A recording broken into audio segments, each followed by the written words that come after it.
A very festive atmosphere greets us here as we get ready for the start of semi-final number 2. It's the turn now of Grenada. They're taking on Trinidad and Tobago. If you're now joining us, we now had the conclusion of what was a fantastic outing. Semi-final number 1, with St. Vincent and the Grenadines were confirmed as the first team to make it towards Kensington Oval come Monday. Now it's time to find out who will join them in that final on Monday. Winning the toss and opting to field first, Grenada, which means that Trinidad and Tobago, their police service will be taking first knock. My name is Joel Manning, and it's a pleasure once again to have Wayne Holder alongside of me. We just witnessed what was a fantastic match. The atmosphere is shaping up to be another crackerjacker of a cricket match. Very good advertisement for the tournament, that semi-final between St. Vincent and the Grenadines and the Barbados. And this one promises to be similar. Trinidad and Tobago, one of the quiet, silent teams operating under the radar, where the big day performances, the big name performances are coming from them, but they crept into the semi-finals with some 4 wins actually, just losing 1 game on their way to the semi-finals. And Grenada, who has been one of the big noises, will be their opposition. Oh, don't worry, Andrew. If I may, just give you the names of the combatants that are going to take the field today. Trinidad and Tobago, Justin Joseph, the captain, Brandon Ramdial, Brian Yearwood, Darius Besai, Kyle Jatan, Nicholas Jugmohan, the wicketkeeper, Ronaldo Sami, Mike Riley, Lendl Simmons, and Kyle Ruchon. Yes, that is Lendl Simmons of West Indies and Trinidad and Tobago fame. IPL, CPL, whatever the else they may be. Oh, absolutely fantastic. What a shot that is to get them off the mark. Oh, that is a marvelous cricket shot. Stroked over extra cover, just 1 bounce into the boundary. Over pitching there, the bowler and that man, Jugmohan, the left-hander. Typical left-handers, a flare, helping himself over the extra cover area. Lovely shot. The openers for Trinidad and Tobago, Nicholas Jugmohan and Brandon Ramdial. And bowling for Grenada is Nicholas Redhead.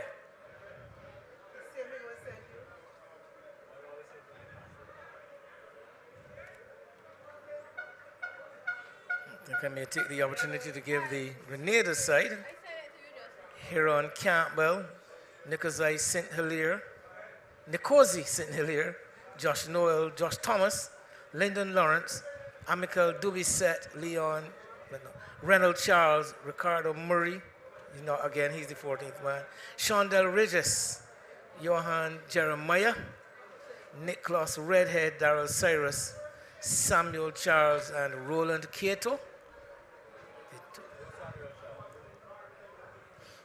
Samuel Charles is actually the 12th.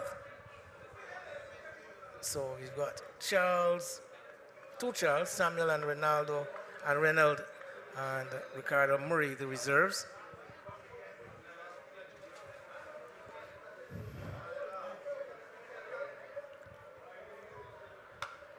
Wow, that was crunched off the back foot. And trickles over the rope now. So both batters getting boundaries in this over. Redhead transgressing again and being punished, this time by Ramdial. Quite an exquisite shot from him on that particular occasion, getting up tall and punching that one off of the back foot. Quite a superb shot, you would have to say, from Ramdial.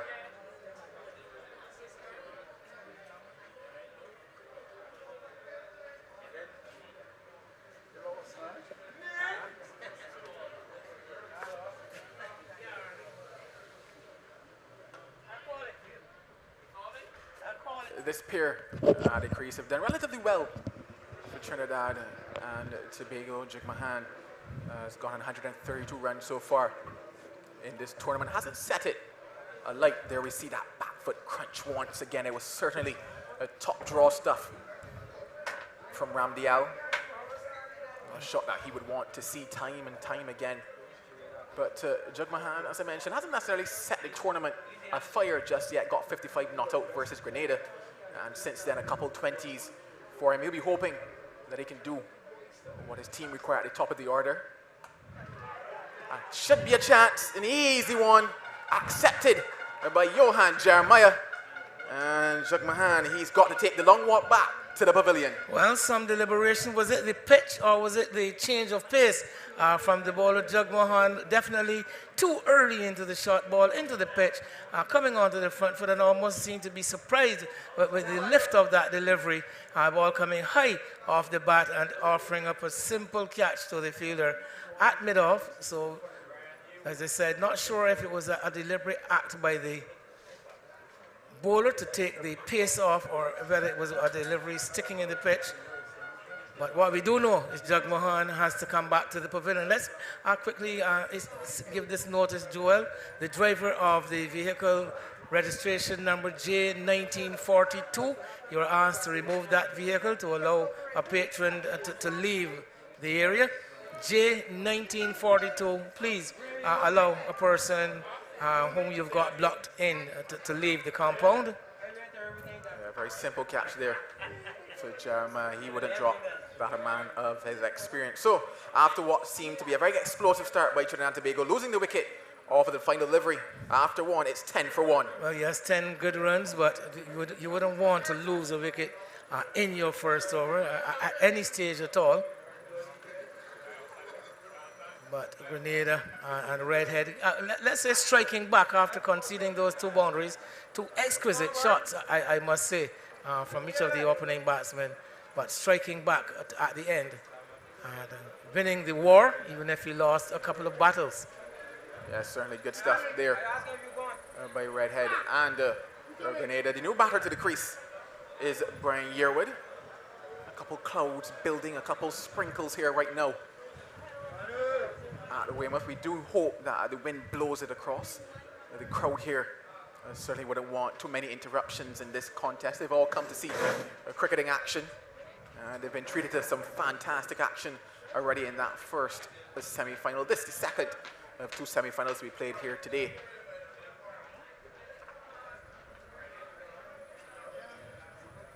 Do be set, Amikel, do be set. A bit of a false start there for Dubisette, but yes, it will be Amikel to pair a Redhead from that south end. He's done quite well as we see that wicket there. Again, just coming, hitting high off the bat, trying to force the shot and an easy catch. In the end, the rain starting to come down just a bit harder now, sending a few scampering for cover here, but the action continues. Brisk drizzle doesn't seem to be anything that's going to be sustained.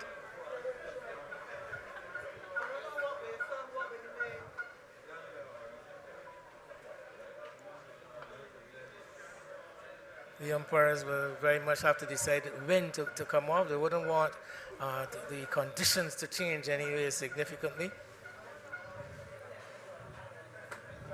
Getting a bit heavier now.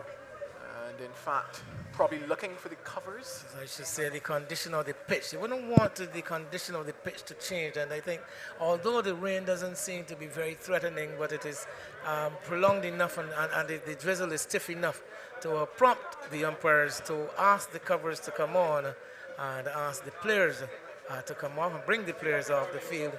I still don't expect any real extended interruption, but yes, we do have an interruption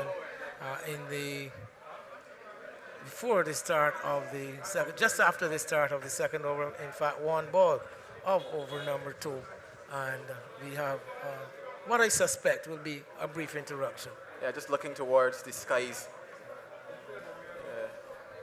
the clouds starting to break, and the wind also still strong. So hopefully it blows across. It started to ease somewhat here, but an interruption to play, and the wicket still taking a bit of a sprinkling. The only man to go so far has been Nicholas Jugmahan. He looked good in terms of the first shot that he played up and over cover, and it's a shot that you see quite often from the left-handers. They certainly enjoy going through the offside with a bit of flair, and he looked good at the start. Didn't carry on from there. Just a 5 for him today, but at the crease, Brandon Ramdial and Branier, they'll be hoping that his interruption isn't too long and that they can get out there again and do battle for Trinidad and Tobago. Well, actually, what I've noticed, Joel, is that the Grenada players who had endeavored to go to bring the covers on have abandoned the idea, because as far as they're concerned, the shower is finished or is no longer that much of a threat. So they have already started to resume their positions on the field as the umpires who had just made it off the ground, Sheena Welch and Shamar Boys, now will have to make their way back out to the middle. So something of a false alarm. It's a slight delay, a break in proceedings here, a chance to regroup, recollect, and go again. It's interesting, though, that you must say that the wicket took a bit of a sprinkling. They just wonder if the ball might just come onto the bat. I didn't get to see a lot of the Trinidad side, Joel, in the preliminaries. Actually, I think I recall seeing just one match. That delivery hit into the pitch. I don't think it was actually pace off. I think it was just a matter of the ball not really coming on at the pace that the Jugmahan expected, and also the bounce would have undone him, I think. And the bounce very steep it was, and really causing him to miscue the shot that he was looking to play off the back foot. There is that tentative jab, just had no control whatsoever, unable to control it, and offering a simple catch to Jeremiah, who was fielding at mid-off, and Redhead was able to get his man. Johan Jeremiah is the fielder taking the catch. Simple catch. Regulation by his standards at this level, you would have to say. But the batters from Trinidad and Tobago Police Service are starting to make their way back onto the field. So not too long an interruption that we've had here at Weymouth. I was making the point that I had not gotten the opportunity to see a lot of Trinidad. I think I saw their very first match, the match they lost. I think it was against Barbados. And they looked a bit undercooked on that occasion. Since then, they have gone on to do very well. And as I said, I haven't been actually at any of the games since then. I did see the Grenada side on a few occasions, and was quite impressed by the Grenada side, especially the batting, the likes of St. Hilaire and Lyndon Lawrence near the top of the order have been rather eye-catching. The Grenada batting, and also their fast bowling, and to be set, Redhead, the likes, have caught the eye. The action continues with a boundary. Oh, lovely shot again, short outside the off stump, and it just clipped away behind point. No violence whatsoever in that shot, just gliding it between the man at the short third man bordering on backward point and that fielder back at deep cover with the sweeper, and the ball racing across the outfield. Beautifully timed shot.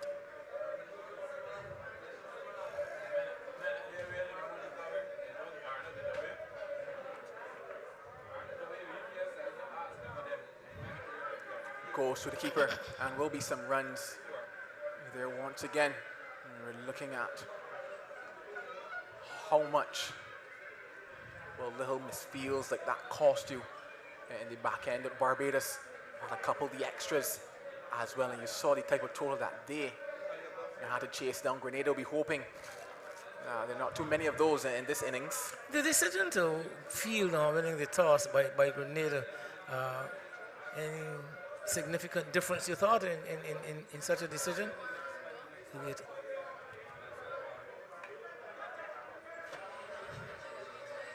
I think probably just a case of wanting to know what they would have to chase on this surface. I don't think that they looked up to the skies and said that rain would have interrupted this contest. Probably just more so a case of looking to get into the game, string together some deliveries, bowl well and restrict Trinidad and Tobago. Probably also looking at the fact that very often Trinidad and Tobago have actually chased in this tournament and chased very well also. So probably wanting to give them a different proposition here today of setting a target, probably maybe picking up maybe 1 or 2 early wickets to set the map and get themselves into this contest.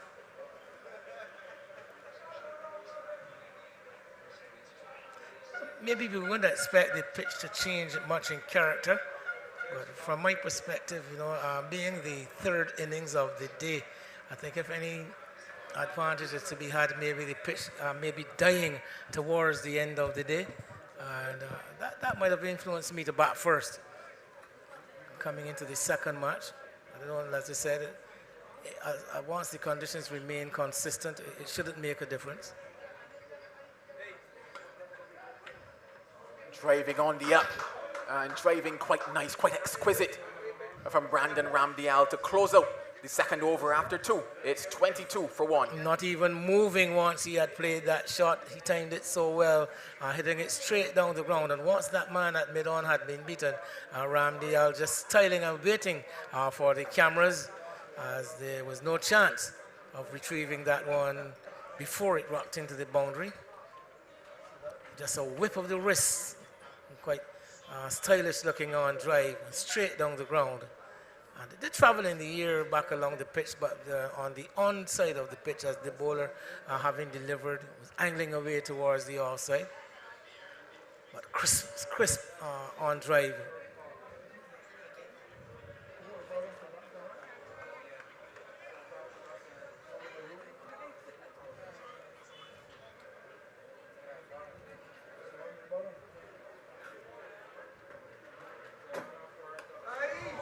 Quite an appealing shot and a wonderful result for Trinidad and Tobago.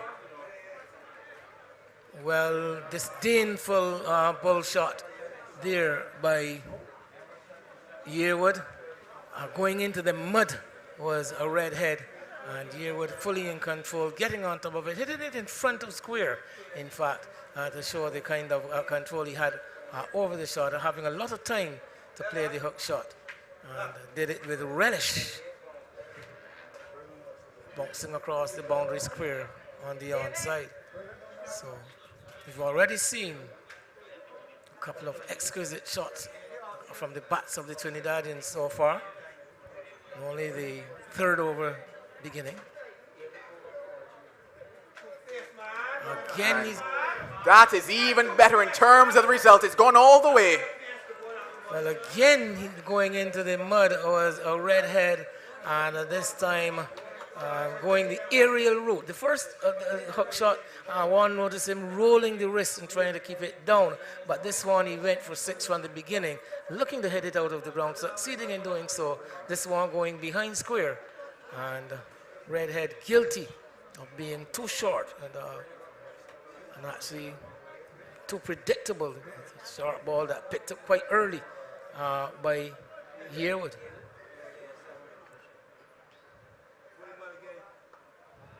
Going for the variation. They're knowing that he needed to change things up after those 2 short deliveries. But I talked about the fact that it hasn't been very often that Trinidad and Tobago have been asked to bat first in this competition. In fact, the only time they batted first was versus the BVI, and they got to 174 for 7. Outside of that, they've chased in everything. Unsuccessful chase versus St. Vincent and the Grenadines, where they were bowled out for 91. But then 132 for 1 in 15, 97 for 3 in 11, 63 without loss after 8. All successful chases for them. So Grenada asking them to do something that they haven't done very often in this tournament. And looking at the score, though, they've been going about it quite well. They talked about the fact that it was just BVI that they batted first. Again, that 174, as you know, BVI not necessarily having the strongest bowling attacks in this competition. So maybe Grenada looking at those type of stats and telling themselves, okay, we have a better bowling attack here. What can we restrict him to? What are we comfortable chasing?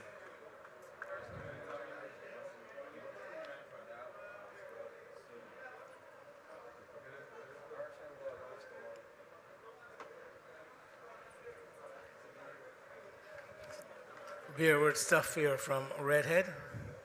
Slightly rattled by those two earliest strikes by Yearwood, I believe. Again, looking for that variation, looking to run the fingers across the ball, but not getting his line quite right.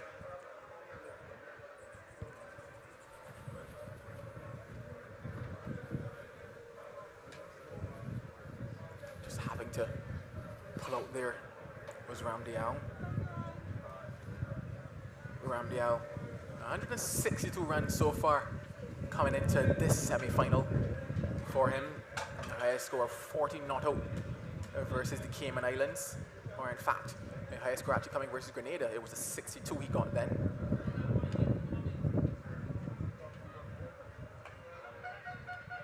And he's done relatively well for Trinidad and Tobago at the top of the order. Got him off to some decent starts, especially in the chases that I would have mentioned previously. And getting him off to a good start here in today's semi-final. Well, Redhead seeming to learn that pace off maybe the way to go. Since those two early hook shots has opted to go that way.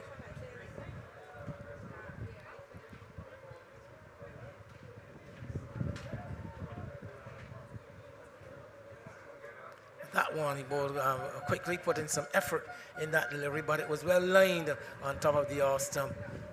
And it could only be guided away into the gully. Good over for Trinidad and Tobago. Police service comes to an end. It's 35 for 1 after 3. Good, again, a good beginning here in the power play for Trinidad and Tobago, despite losing the early wicket. And would want to post a total against a Grenada side that has looked good in both sides of the field, in the field and when batting. So I think they're going to need some total in the area above 150 to challenge this Grenada side. I dare say, cricket being as unpredictable as we already know it to be. Yeah, Grenada certainly have done well throughout this competition. Trinidad and Tobago are certainly a side to be reckoned with as well. They dug themselves out of a spot of bother down at Lears to come back to win that contest quite convincingly in their last encounter. Grenada, one of the two teams to be involved in the only super over finish we've had in the tournament. Right here at Weymouth too.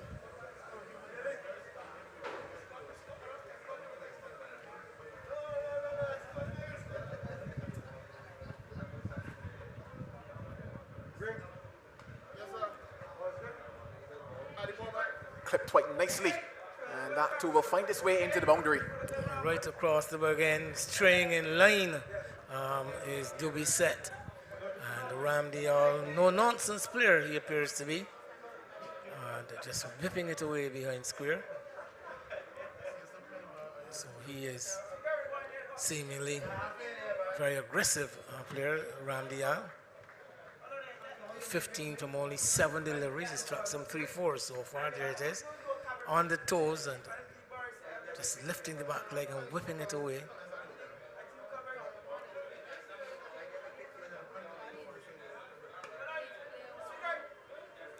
Certainly quite a positive batter is Ramdial. And we've seen quite a few of those go around in this competition. His name is certainly up there with the best of the lot.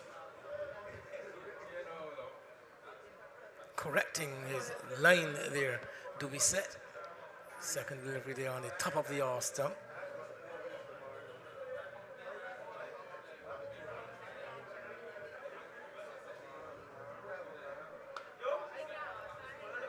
More runs for Ramdial. More runs for Trinidad and Tobago. Well, getting a bit too close there, Duby Set.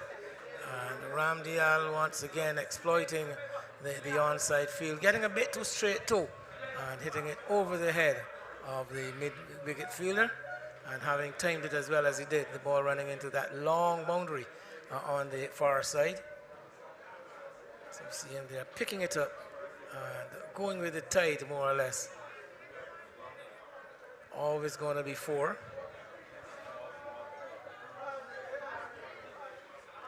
expensive for Dubisset so far in this contest.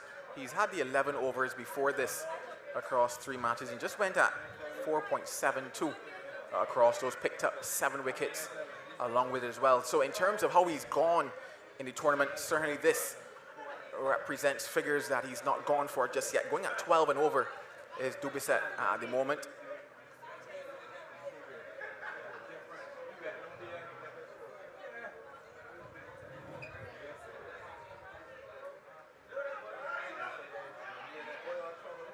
Good awareness by Yearwood to come through for the single. Actually managed to get some bat on that, so the ball falling before it got through to the keeper though, who had to actually change his direction and dive back to his left after initially moving to the right, but the ball coming off the inside portion and knocked down.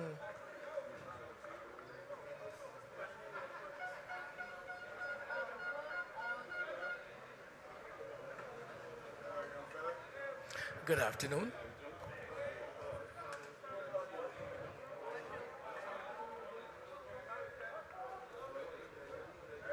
The score ticking along quite nicely here in these power play overs for Trinidad and Tobago. After being asked to bat first, they certainly would be happy with this start. 45 for 1, just 1 delivery left in over number 4.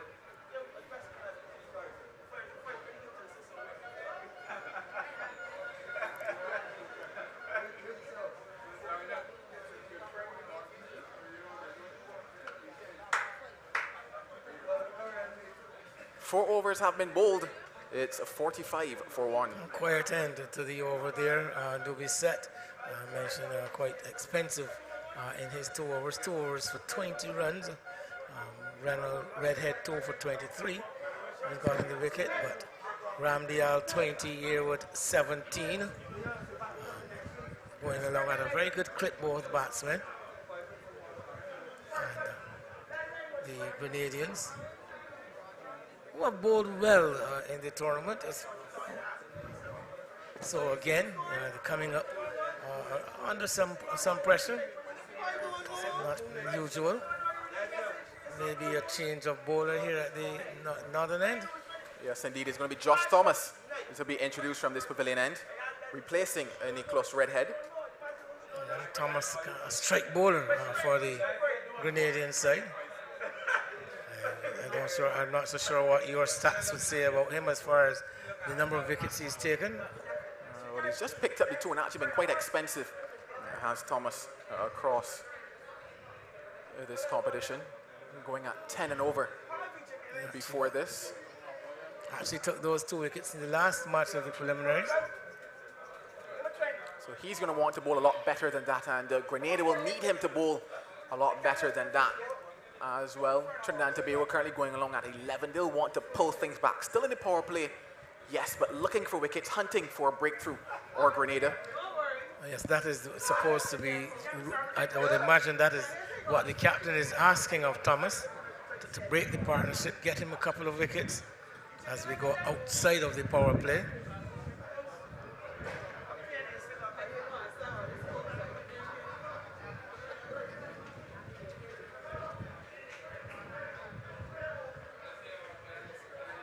Breathtaking, magnificent. No words can truly describe that shot. Well, that was Mr. Yearwood's way of saying good afternoon to Mr. Thomas, up to bringing up the 50 in impressive style. That 50 coming off only 26 deliveries, 7 4s and 2 6s.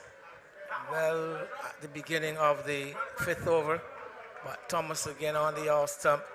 And with some disdain, Yearwood rocking onto the front, but playing through the line and lifting the delivery over extra cover. Pitch really seems to be coming on well. Batsmen can trust the bounce and the pace. And the Trinidadians have exploited a chance for a run out, and it's gone a begging. Well, the first chance since the fall of that wicket, and it's just those little moments, those half chances, if you can get them and break the tide. Not capitalized on that occasion, and Yearwood survives. Yes, he started off blindly out of his crease looking for a single. The ball going into the gully and the fielder coming in. And with Yearwood stranded outside his crease, missed his shy at the stumps at the striker's end. This time, an easy chance presented, and it's taken, and delight for Thomas, delight for Grenada. And Yearwood getting a bit greedy there, I thought. Again, we did mention that they have been able to trust the bounce, but this time he wasn't looking to stroke the delivery. He was actually looking to pour it down the ground and not to the pitch. And the ball coming off the outer half of the bat and spooning up to the man there at mid-off at the edge of the circle and offering a simple catch. So, as I said, getting a bit greedy there. He was losing his shape somewhat, not balanced in the kind of balance that we would have witnessed in his previous shots, especially the one in this over, and eventually dragging across the line of the ball. Ugly dismissal. Grenada needed a wicket. They turned to the tall figure of Josh Thomas, and he delivered for them. Ramdiel, he's still there on 20, but Yearwood departs for 23. It's 51 for 2. The new batter is Kyle Jatan. Jatan, something of a promotion for him today. Batted down a little further down the order, as we saw, as I said, an ungainly swing, losing his shape, swinging towards the leg side to a delivery pitch, just around off stump, just outside. And an ungainly looking shot in the end from Yearwood, really spoiling what was a quite pleasing innings up to that stage. You can hear the horn of the Grenadian supporters in the background. It's traveled all around with them. Almost thought that we had a snow cone vendor in the area. He's off the mark immediately. I talked about the fact that Trinidad and Tobago had to pull themselves out of a spot of bother in the last match versus BVI, and Kyle Jatan was the man that did it for them. Coming down the order, he got 48 from 32 and allowed them to post the total that they were able to get up to in that match, a total of 174. It was a different task for him here. Early wickets, yes, but the runs are on the board. Against a much more formidable bowler and attack, I dare say.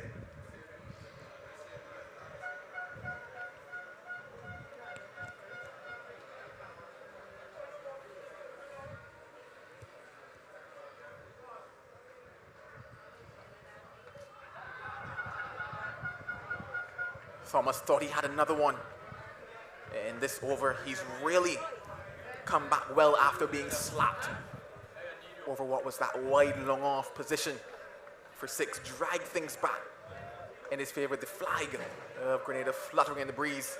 His tail is up and he's sensing maybe he can take one more with him.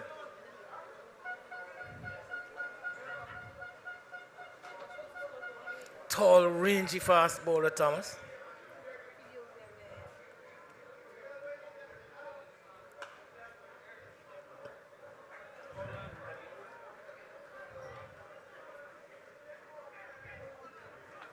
Pulled back inside and they get 3 for it. Good running to close out the 5th over. After 5, it's 55 for 2. Well, a light delivery there, floated up on the all stump. Fortunate to get away with not conceding a boundary. 3 runs nonetheless, but making the job quite easy for Ramdial to stroke it away past the mid-off fielder and get 3.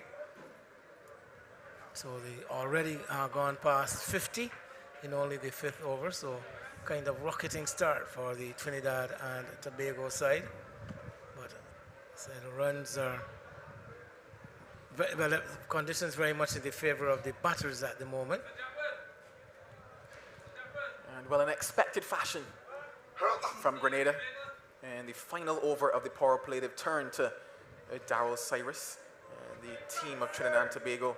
They're looking on at proceedings, but the leg spinner in Daryl Cyrus has come on, I dare say, in almost every single game in number 6 to bowl the final over of the power play. Usually he's tight, occasionally he's also able to take a wicket with him. A lot flatter through the year at the start of proceeding for him. We'll see how he goes here in this semi-final. Fast through the air generally, fizzy kind of leg spinner.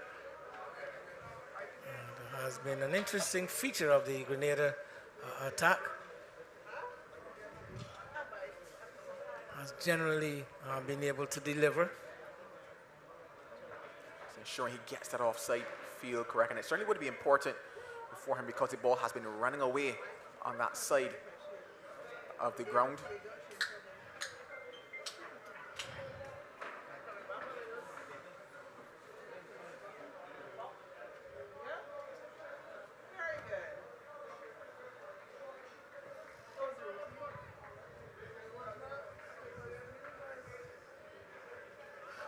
And as expected, flat is Cyrus. We certainly do. I think that is where majority of his balls will be in terms of pace. He has a bit of protection with a man at deep mid-wicket. There's also a man at long off. And that deep mid-wicket is called into question right now. Wonderful work done by him. We've seen some fantastic fielding across the first semi-final, and here again being displayed by Grenada, who have generally been good in the field also. So will we have an all-windward final? Question still to be determined.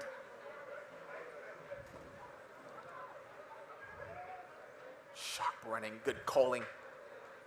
And that certainly will have to be a feature of this game. We talked about it in the first semi-final, how important it is to sneak out those singles when bowlers are bowling well. You look at the field and you say, well, certain sides don't necessarily run away as you would like to, or as they have at other venues, the likes of Layers and down at BNOC, which are smaller grounds.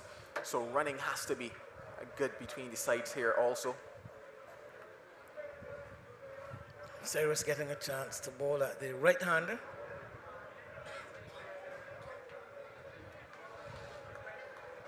As a matter of fact, I say right-hander.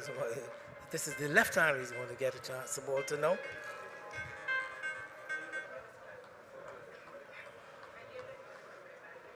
He certainly wouldn't want to be short here as the wind favors the leg side of Jatan.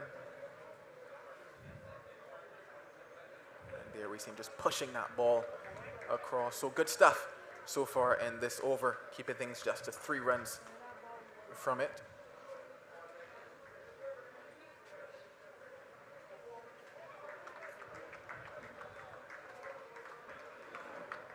Definitely no attempt to spin that ball back into the left-hander, pushing the ball across Jatan.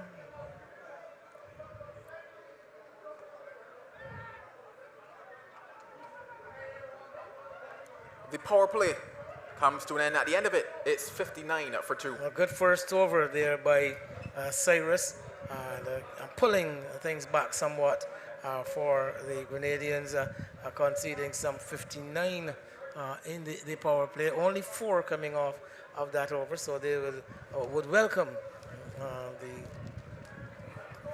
parsimonious nature of that over. Stingy first over from Cyrus. And now we see that signal coming from umpire Boyce to say that that power play has ended, and the Trinidad and Tobago police service scorecard looking quite healthy after those 6 overs. Yeah, certainly 2 wickets down, but runs on the board for them. And looking back at the power play scores that we had even in that first game, 53 for 2, 57 for 1, now 59 for 2, Trinidad and Tobago. So we would have to say that in terms of how things have gone at this venue, they're right in the mix with it.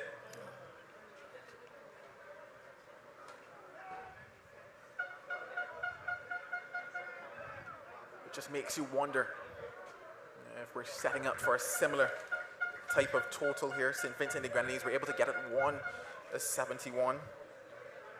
Barbados into the 150s. Both teams were 50 plus just at the 6 over mark.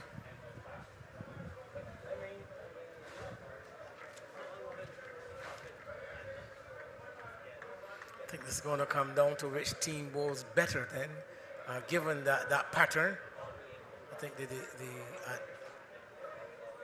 outcome of this match, like the first match, will very much depend on which team handles itself better in the field.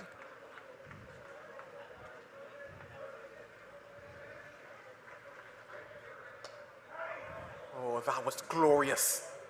Oh, what a shot that was. Again, these light deliveries are coming from Thomas, just floating it up on the leg stump. I think he would need to relook at his method, look to bowl, to hit his length, and hits his length a lot harder. I think those deliveries are just floated up deliveries, asking for trouble. And Ramdi, I'll not want to spare any indiscretion on the legs and going over the top quite easily, taking candy from a baby. So Thomas would need to think about hitting his lengths a lot harder.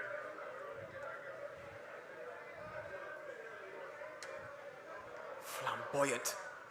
Oh, and probably deserving 4, but maybe might be stopped out there on the boundary. Good work by the man coming around. A lot of yards for him to cover out there. And once again, that vacant space on the offside, and running certainly coming to play.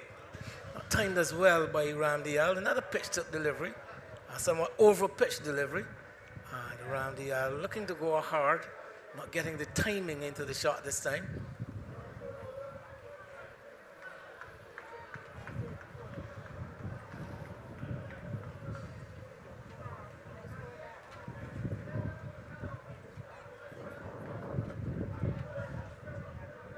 Slower delivery.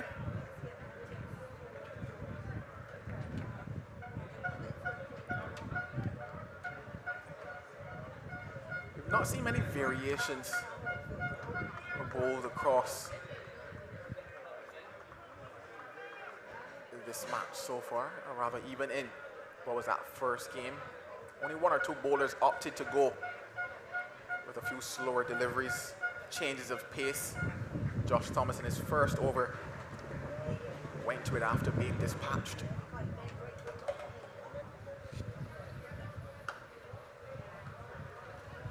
Goes for the pace on this time.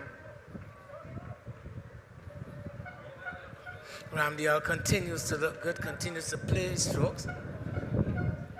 Nice on drive there.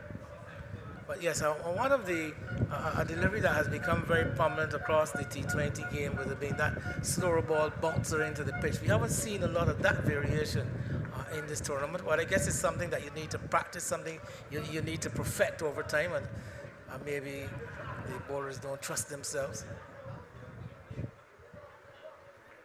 Once again, the service responding to the variations of Josh Thomas. 7 been bowled, it's 67 for 2.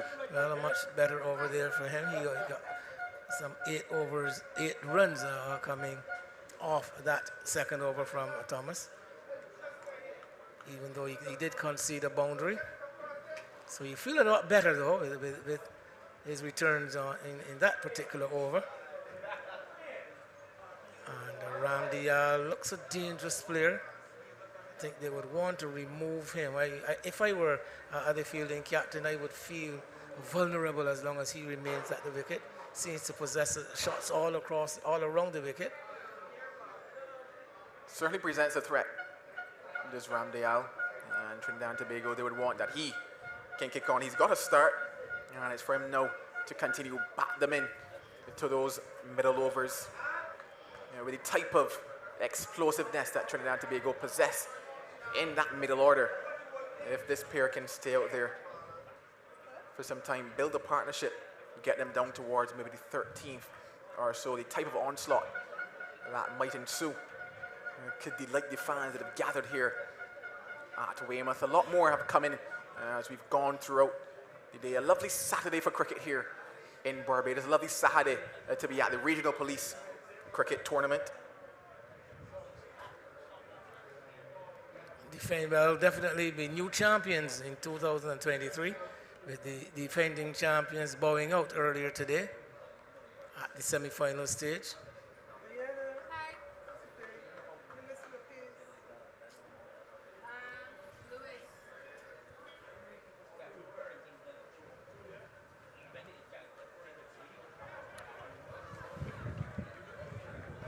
bit of a mistake by the man at fine leg, and what it does is bring a boundary.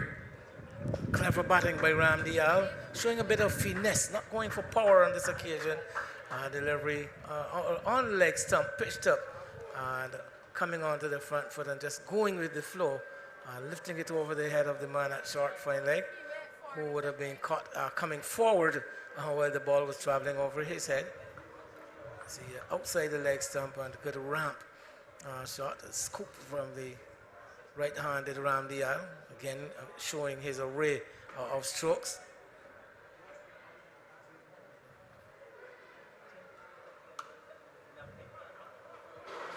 Yeah, the previous delivery, the man at fine leg charging in for that one, and then after realizing that it was going over his head, had to make the adjustment, but by that time the ball was past him and sped along the outfield into the boundary. And the fielder actually heading in one direction, the ball going in the other, having to turn and chase, well, just turn and retrieve actually, because once it cleared him, it was always going to be four.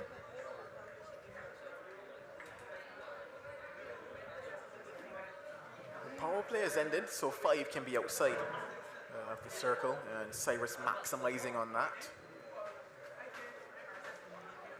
There's a man at deep backwards square leg, a man at deep mid-wicket. The long on is out as well, and the long off, and a man sweeping on the cover boundary. The 5 fielders that he's opted for.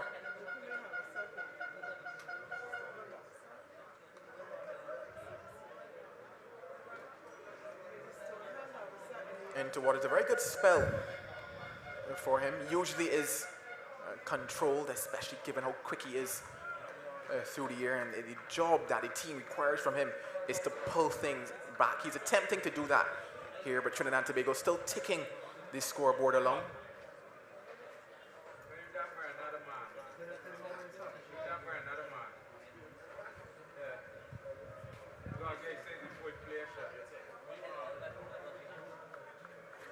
Getting his line around there, Cyrus. Second time to the over, he's outside the leg stump. Not made to pay by the batsman, but conceding a wide.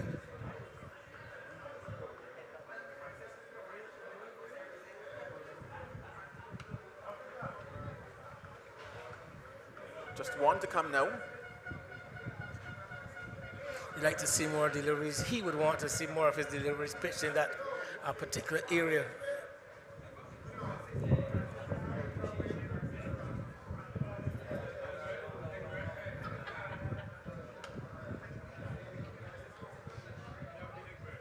Oh, a bubble.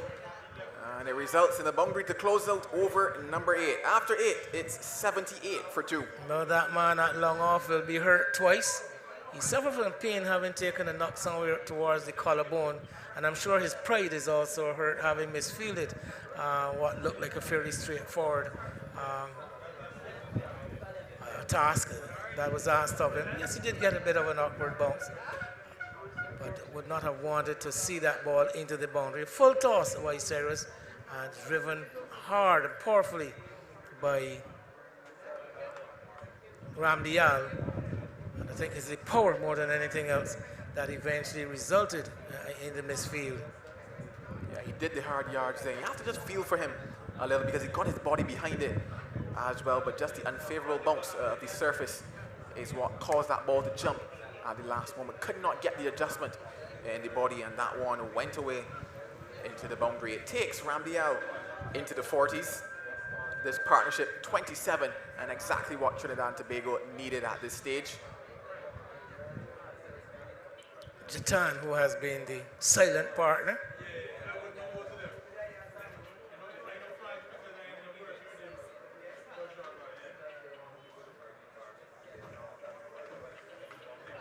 Quick delivery there by Thomas, surprising the wicket keeper and all. Pitching somewhere in the crease area and really taking off towards the throat of the keeper. Effort ball there from Thomas.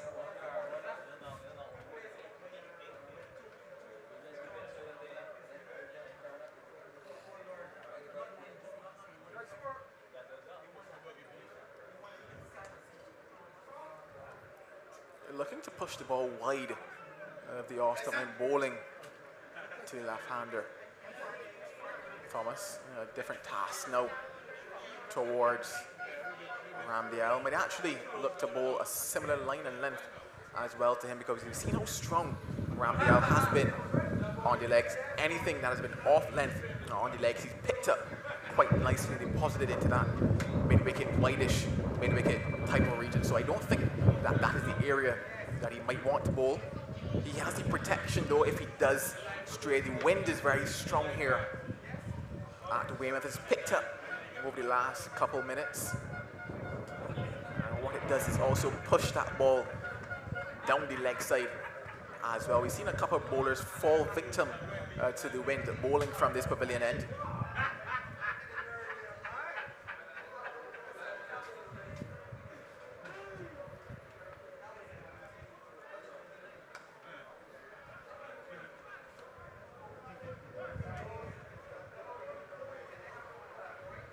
An awkward throw.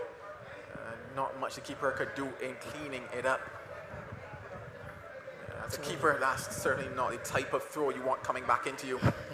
Definitely having to drag himself away some 15-20 meters away from the stump. So I think that ball got caught in the wind too. The fielder throwing from the long off area, and the ball caught up in the breeze and just start drifting further and further away from the keeper.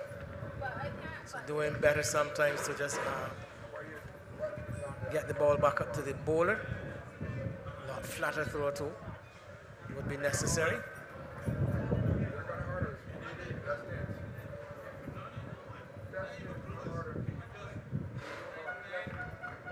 I did say that outside of that off stump is where you would want to be to Ramdial, getting it right on that occasion. A couple balls have, yes, flown over that wide long off position, but they've been into the service, back of a length and slapped from Ramdial. You would have to think that if you go fuller to get it where you can't get under it, there's a better chance of the possibility of just one for them. Looks like he might make an adjustment to the field now, and in keeping with the type of line and length that he's going to want to bowl. I talked about the fact that probably fuller is where he wants to be, and he sends that man back towards third man now, asks the man from deep mid-wicket to come into the circle.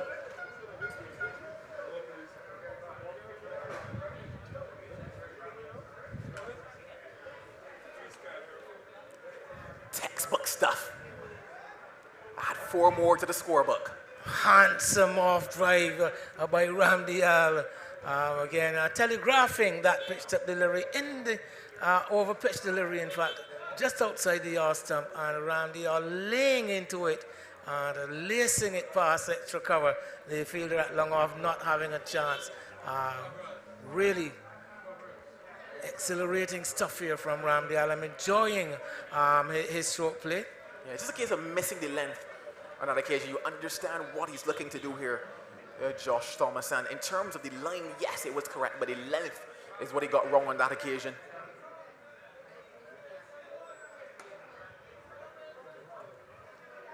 A lot straighter to close out. 9 overs. It's 86 for 2. Well, Ramdial on the threshold of a 50, with some 49 runs off just 28 deliveries, is it? 28 deliveries. And leading the way here for Trinidad and Tobago. The Grenadians unable to pull the scoring rate back. Scoring rate now some 9.56 runs per over.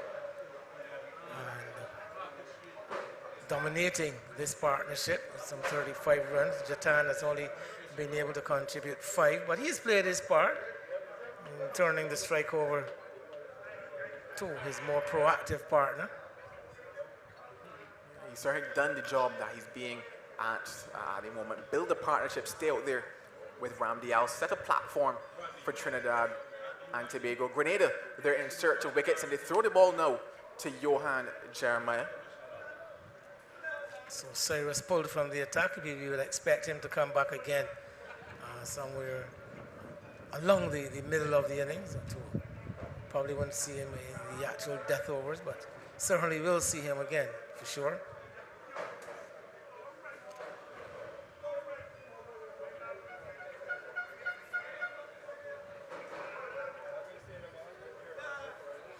Jeremiah with some 5 fielders in the off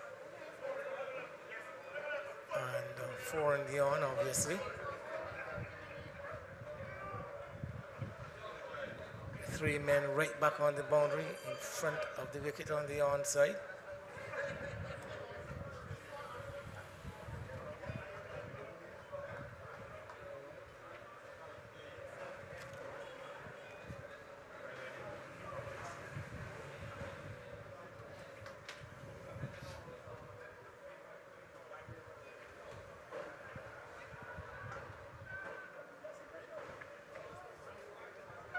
Sheena Welt says not out.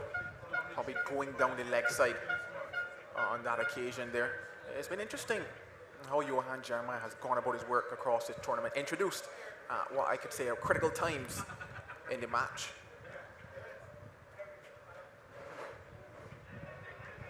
Looking for success every time he bowls. But what he finds here is 4 byes. You know, that delivery not only too good for the batter, but too good for the keeper. One right up into the Yorker length area. And Ramdial coming down, playing over the top of it. And the ball bursting through the keeper. Probably guilty of coming up slightly too early. See it here. Yes, he was a bit too early. But not an easy take for a keeper, I must tell you, Joel. Because with the bat, the pad, everything blocking your path, and seeing that ball as full as it was, one would have anticipated that the batter would have made contact, and then at the last minute the ball squeezing through and going for 4 byes. Also did a bit of damage to his fingers there, and what has resulted in is that they're going to change the keeper, it looks like. So that ball probably just jamming down on the finger as well of the keeper as it went for 4 byes. Allows us to take a bit of a water break, a bit of a refresher here at Weymouth. That keeper being Josh Noel, so we're going to have a change of keeper, and we're going to have the refreshment break in the middle of the 10th over, and Trinidad and Tobago going merrily along at 90 for 2. Yeah, certainly a good start for them. Having been inserted, they have done what their side would have expected and what the captain would have expected of them at this stage. 90 for 2, the 2 wickets to fall. And Nicholas Jugmahan, he went for 5. And Brian Yearwood, he went for 23. In terms of the wickets, well, there was success for Nicholas Redhead. He picked up 1, and success for Josh Thomas as well. Outside of that, you would have to say that things have been relatively expensive for Grenada at the moment, but just the halfway stage, when you just think back to the match that we had earlier, Ramdial, he's on the cusp of a 50, he's 49 from 30, leading a charge for them. But just thinking back to the position that we saw Barbados in the first semi-final, they were 90 for 2 after 10, and St. Vincent and the Grenadines were 72 for 4. So interesting times and interesting numbers being tossed up as we question who will be the second finalist as we head down towards Kenton Oval on Monday. A chance for the teams to regroup. Grenada there in a huddle having conversation. The ball, when we resume, will be the hands of Johan Jeremiah. He has done quite well for them. He's just going at just above 6 across this tournament and picked up 5 wickets as well. But as I mentioned, usually introduced at what are key moments, and in the same manner that Kenneth Denver is introduced into the attack. We saw Denver come in and over number 8 and pull things back as the off-spinner, leaning on the experience that he has. Johan Jeremiah is another experienced campaigner as well, having not just played at the local level but also at the first class level as well, and they'll be hoping that he can do the job for them. But Trinidad and Tobago well set at the moment into over number 10, being led by the bat of Brandon Ramdial, who so far just has 1.5 century in this tournament, but today could be number 2 for him. Who knows, can maybe go on to post a massive 100 on the board. If he does, it would be entertaining for the crowd that has gathered here at Weymouth. Still a lovely crowd growing as we head towards the evening session. The possibility of an exciting chase Well, yes, on our hands. The Grenada bowling attack. The Grenada team generally should be quite concerned about the way that the Trinidadians have been able to accumulate a rate of almost 10 runs and over quite easily. And the bowlers are looking, the bowling figures all looking a bit overweight, we could almost say. I think it's only Cyrus who has been able to maintain a rate of below 8 runs and over so far. So it is going to be Andrew Mason to take up the coverage as we resume after that enforced water refreshment break. And the question we're asking, are we going to get a chance to see Simmons? Yeah, well, we're into what? Over number 10 now. It's 90 for 2. And Jatan and Ramdale at the crease. Ramdale is on 49. He's looked good. Here's Jeremiah. We may not get to see Simmons, but we would have seen Ramdale. I remember Alfred Campbell, former police player, giving me a story about himself. Back in the day, this would be sometime back in the 70s, I believe. I'll get back to that. Well, that's the 50 for Ramdale. Yeah, very well played. They come back for the second. And it's 50 from just 33 balls, 8 fours. And Trinidad and Tobago Police Service, let's get that right, being the Republic. They go to 92 for 2 with 1 ball to come in over number 10. Innings of attractive stroke play from Ramdale, but if I may get back to telling you that story, Andrew. But Campbell did tell me Sir Gary Sobers had come back from England and was going to turn out for police here at Weymouth as we come to the end of the 10th over. This is 92 for 2. So yes, Sir Gary was coming back to Barbados for the first time playing in the local competition, the first division competition, and a big crowd assembled here at Weymouth to see, well, I said Weymouth, but that would most probably have been in Queen's Park when police were over at Queen's Park. And Campbell, a young gun at that time, you know, he told me when he saw the crowd, he said to himself, you see, all of you, you come here to watch Sir Gary Sobers today.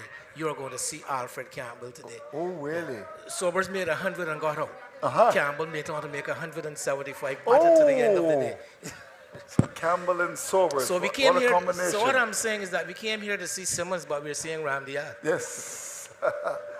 Yes, well, in fact, you saw a bit of him at Lears, 21 from just 8 balls and then got run out.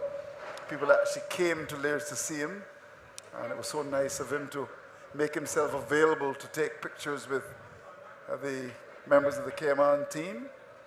And he's, I would imagine, if a wicket falls may come. A lot of people in the stream have been asking, when is he going to bat? Of course, would have been part of success for the West Indies, 2012 and 2016. Lendl Simmons, the man from TNT.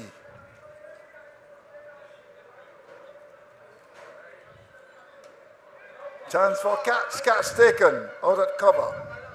So, Jatan and Ramdale coming together and just trying to push that partnership on. In fact, they added some 41 runs, and eventually it's Jatan, Collett, cover, reaches the bowler, and over number 11, the Trinidad and Tobago Police Service. They're now 92 for 3. Well, Andrew, be careful what you wish for. You may get it, because here comes Lendl Simmons. Yes. You talk that man's hand out.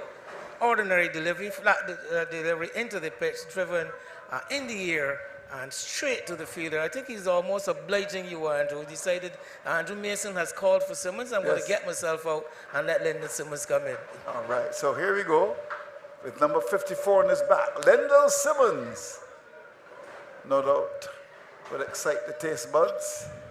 And if he can get among the runs, that'd be great. So he comes out with a lot of overs left still. I mean, this is now over number 11. So here comes Lendl Simmons to the crease. We welcome him in Barbados. Good to see him. He made 21. And in the only game he's played so far, from just 8 balls, 3 sixes, and then got run out. So he's got an opportunity. It's going to be Regis to bowl to Simmons.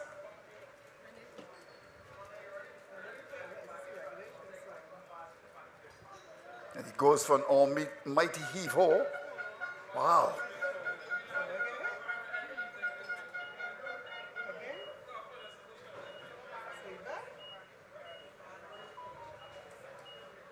This time he plays an authentic drive down to long off for 1. First one was a bit of a wallop.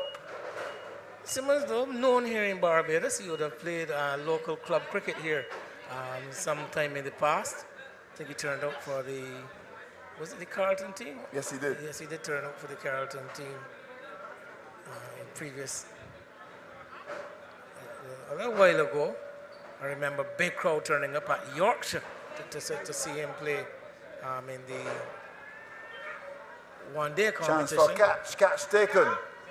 So, Ramdale goes, a good little period here for Grenada with 2 wickets going in the over, and all of a sudden, from 92 for 2, it's now 93 for 4. Good work by Regis. There's 2 wickets in the over, getting rid of those 2 batsmen who had been engaged in that partnership for the 3rd wicket. You know, sometimes they say 1 wicket can bring 2, and now with Simmons coming to the Ramdale, miscuing somewhat. He looked to be looking to play that ball into the onside, looking to close the face of the bat, and the ball coming off a leading edge and offering a simple catch up to long off. But he has done his job, I would think, having scored some 51.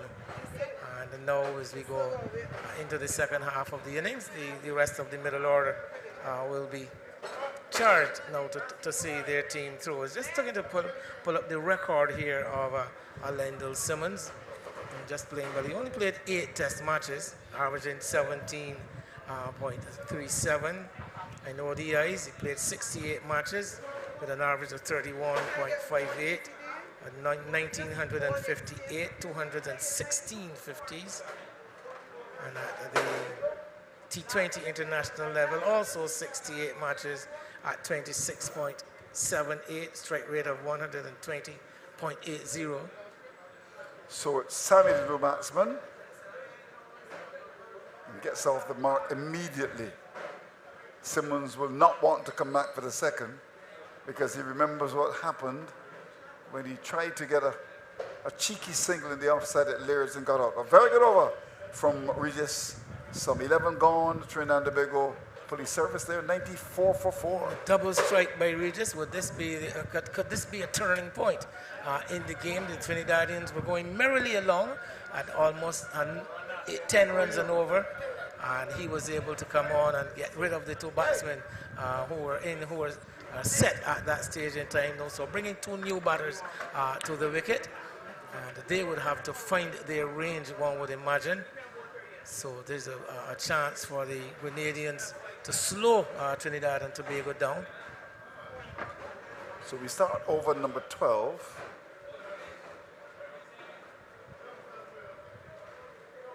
And it's going to be Jeremiah to continue. He's going to bowl his second. His first cost just 2. So good work by him. Regis has been brilliant. His over cost him 2 runs and 2 wickets as well. So he must be very happy with that. But they've been able to pull Trinidad and Tobago Police Service back in the last 2 or 3 overs. And remind you that St. Vincent and the Grenadines, they're very much into the finals. Having defeated the Barbados Police Service. Good victory for them. Had to bat on a pretty difficult pitch and they got to 171. They were able to defend it. He's gone. Well, trouble and more trouble. Sammy on the back foot. And this spells trouble for Trinidad and Tobago Police Service. They were going along so very well. And Sammy goes leg before to Jeremiah. And all of a sudden, The Trinidad and Tobago Police Force are struggling. In over number 12, they're 94 for 5. Very good period here being enjoyed by the Grenada side. Off the back foot to a delivery, pitched much too close to him. Sammy going the aggressive route, and the ball skidding through and taking the pad. The appeal went up immediately from the keeper, and the umpire agreed, although I think that Sammy wanted to get struck on the back pad for sure, and wanting to indicate that the ball might have taken some bat on its way through. But the umpire seeing that ball striking him on the pad in front of the wicket, and the decision made even easier the fact that he was struck on the back foot as close as it was to the wicket. And Sheena Welch with no doubt that Sammy was gone. So as I said, a very good period here generated by the twin spin pair of Jeremiah and Regis. Hit the ball well.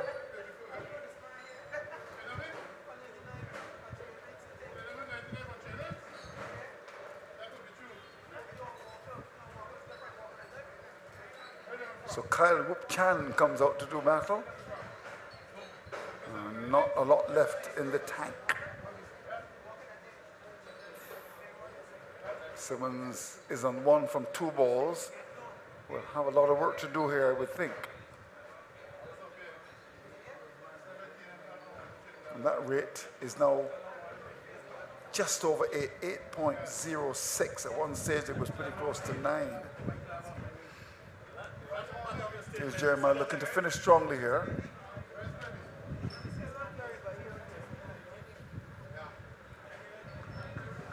It's going to be called a wide.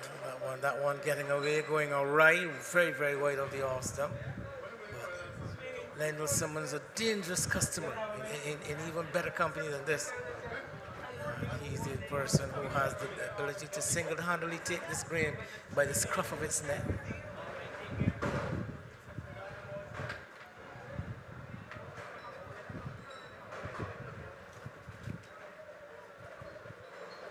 Game going through a bit of a lull in the action in this middle over stage, and you get that in the T20 game occasionally, where teams are having to rebuild in the middle and to take some time out of the game and push it down into the I think the term used is about taking it deep. It's another wide. Jeremiah saw Simmons come in and bowled it wide. 2 wide. 2 wides in the over so far.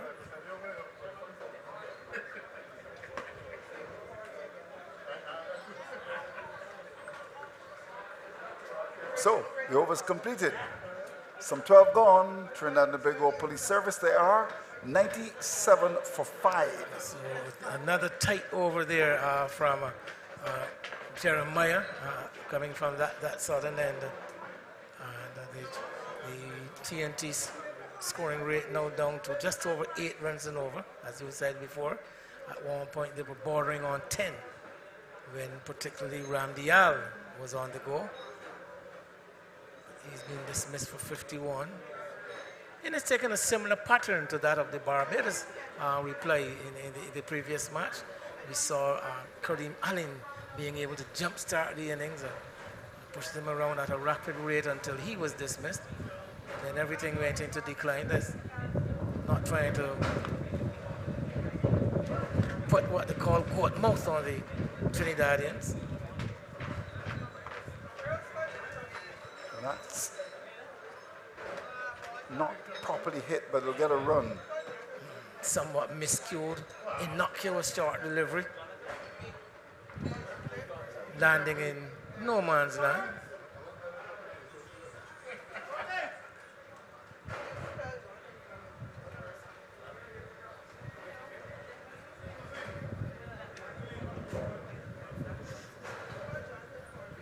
That's gone past the fielder, but just behind him was a full toss. Simmons was not able to put it away. We're a bit disappointed with that. He's attempting to guide it away from that man at short third man, but excellent work by the fielder there, diving across to his right and managing to get a hand on it, keep the scoring down to just a single.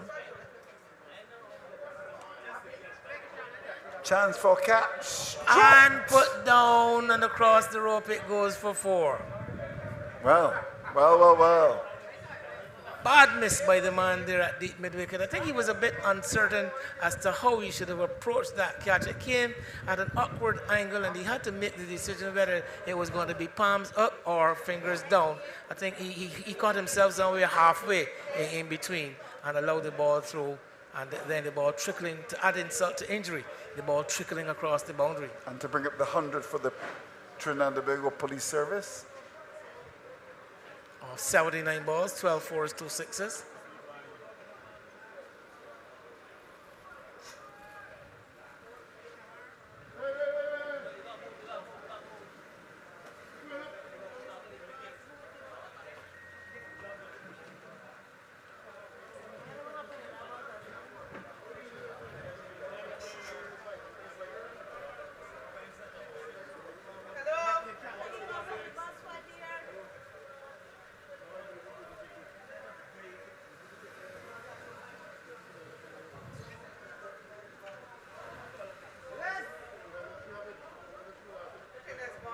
Just a single, despite a bit of a fumble down at cover.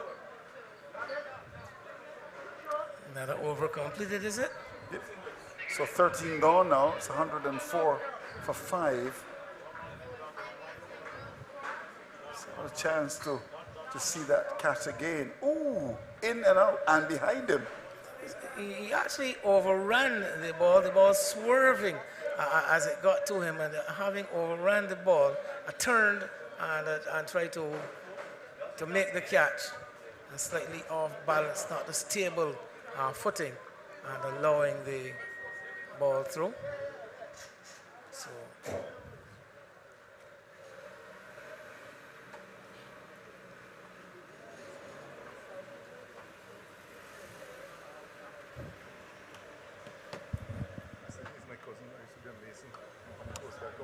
So it's Jeremiah to continue the attack. He's been good. 2 overs, no better than 1 for 5. And we just 2 overs, no better than 2 for 9. You've got cousins in St. Vincent, Andrew. I do. I just told that Brenton Mason may be related to you. Oh, I want to meet my cousin then, Mr. Mason. The SVG police team. Now Simmons will get a run. And he must be very happy. And will get an overthrow. Bad work at cover. Well, he got one and he was given one. For some reason or another, the fielder choosing to throw the ball right across the center of the pitch to neither end.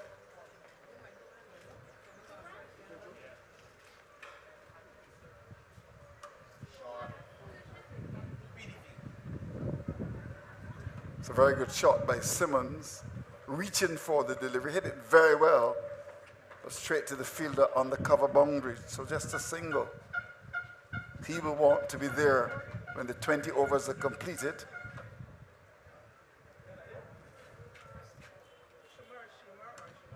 That's a very good hit indeed. Well played. Hit over that extra cover area. Great stroke.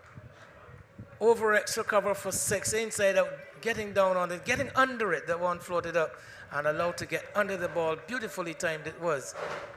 Here we see it, down on one knee, getting that back leg bent, and under the ball it went. And it went sailing over that area in the far corner on the southwestern end of the ground. So Rupchan gets his first 6. And now drives powerfully down to that cover area. It was a full toss. Just a single. We're just getting those last 2 deliveries wrong. Both of them overpitched. Too full.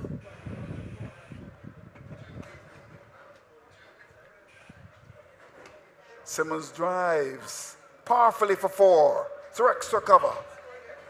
Wonderful shot. Well, flattening his trajectory, Regis, but Simmons equal to the task, getting to the pitch and drilling that one wide of the long off fielder.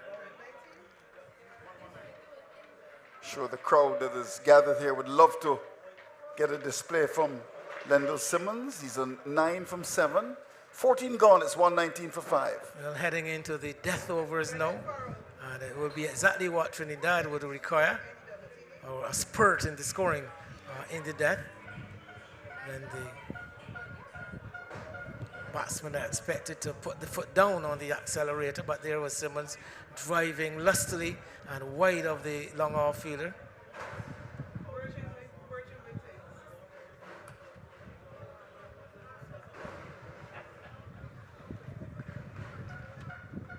So Regis continues, he's bowled well, just conceding 10 runs from his 2 overs and 1 ball.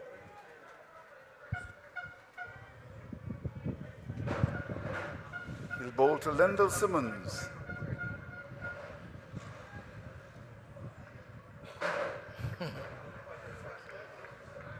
Bit of cat and mouse there. Simmons looking to advance down the track. The bowler deciding not to go through with his delivery.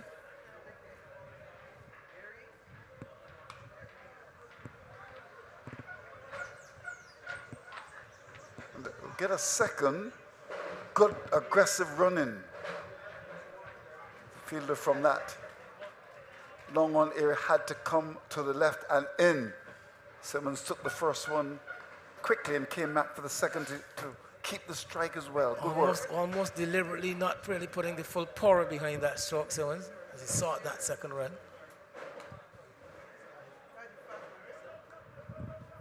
Very good work out of the cover. Controlling the bunks. That could have easily gone through extra cover for 4. A cover came across and made a very good save. Making Simmons reach for that delivery there, Regis, outside the off stump. Not being able to get under the ball, so hitting it into the offside. Chance for a catch, and it's taken. Well, it's got the feeling that Rupchan should have really tried to stay with Simmons. They added 29 in quick time, but you don't want to lose a wicket at this stage. It puts so much pressure on your side. However, he departs. For 16, it's 123 for 6. Good work there by the bowler Regis, though, keeping that delivery again wide of the off stump and looking to play that slog sweep and not being able to get under it, and the ball peeling off the top edge, as you see it again, wide of the off stump and going for that big heave down on one knee. And a good catch taken by the man at short third man. He had to make a lunge at the last moment as the ball was dropping quite quickly. But a strike for Trinidad and Tobago in the 15th over. We are heading down into the death, and our death commentator will be joining me very much soon. Joel Manning. There's death bowlers, there's the MS Dhonis who bat best in the death, then there are the death bowlers like the Malingas and the like, and then there are commentators like Joel Manning. You're right. So Campbell was a man who took the catch with experience for playing for the Windwards, and also is the captain of the side as well. That was a very good catch, moving to his right low down and poaching the catch. It was very well bowled, it was wide, the batsman having to stretch for it. The best side comes out to do battle, but just Joseph, Riley and Brown in the pavilion. Simmons could easily run with the partners here. It's 123 for 6. Here's Regis. Everybody's going to be okay.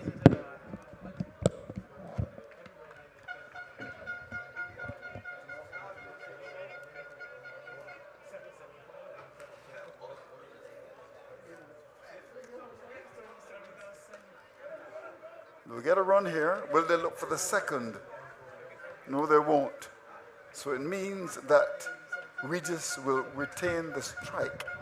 Make that Besai will retain the strike. There's 15 gone. Simmons is on 12. Besai has got 1. It's 124 for 6. We've now completed 15 overs.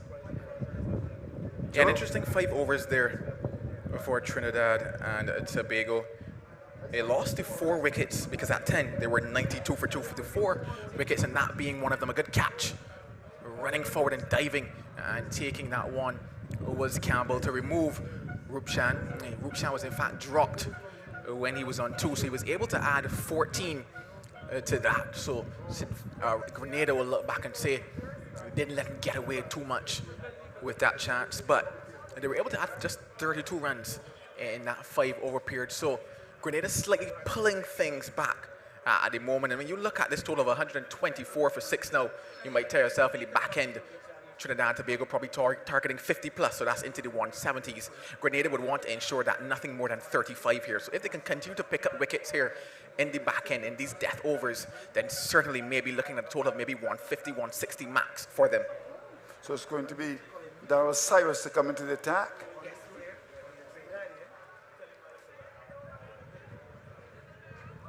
Just a single for Beside. Bring Simmons in the strike. Has to be conscious of the fact that more than half of the wickets are gone, and there's still 4 overs and 5 balls left here. K. Cyrus to Simmons.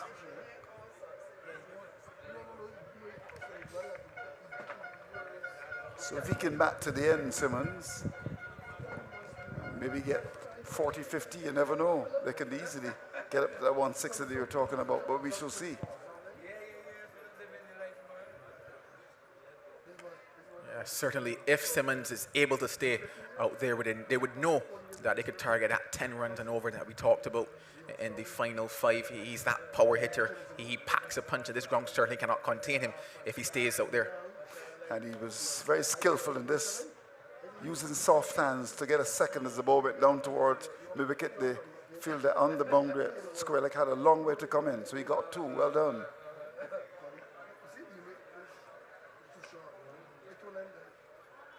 Goes for the first one quickly.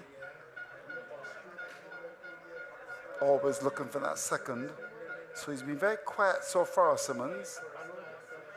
I think it's probably even more a case of being strategic, especially when you think about the fact that several batters have perished hitting towards that leg side. Hitting into the wind on that side. Cyrus, yes, has been extremely flat, not allowing him to get under it. But I think it's probably more so a case of being strategic here and knowing which end he should probably take the risk from.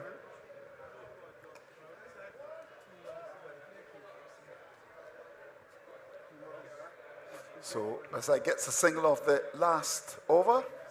Cyrus 3 overs, no business done for 20. 16 gone, it's 129 for 6. Yeah, I certainly think that someone of the likes of Lendl Simmons, understanding the situation, that and probably knowing that in terms of the hitting ability, yes, there's 1 or 2 that can clear the boundary, but in terms of the bulk of the runs, they're certainly going to be looking to come from his bat, and probably just saying, okay, when do I take my chances? Which end do I take my chances from? Which bowler do I target at this stage? And I do believe that should he get to the other end here, it will be this over that he targets.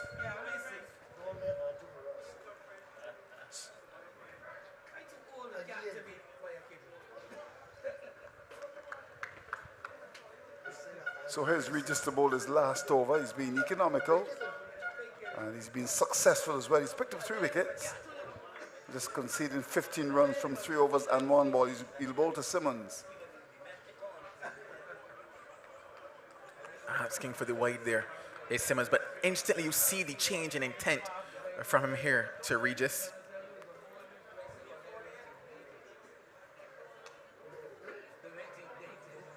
Oh, it's gone through. That's gone for 4. Wrong foot in the fielder as well. Yeah, not good work out there on the boundary, not supporting his bowler. The job was done because the ball was kept inside in terms of not going over the boundary for 6. Did the hard yards, got there, but in fact ran past it on that occasion. Simmons having that intent, having that swing towards the leg side as we predicted and expected, but not backing up with his fielding effort. He's actually been changed now. A new man goes to that position at deep mid-wicket, because you certainly know that you want your best fielders in that range area right now at the moment, because that is exactly where Lendl Simmons will be looking to target that leg side with the breeze, the easiest hit you could probably get at this venue.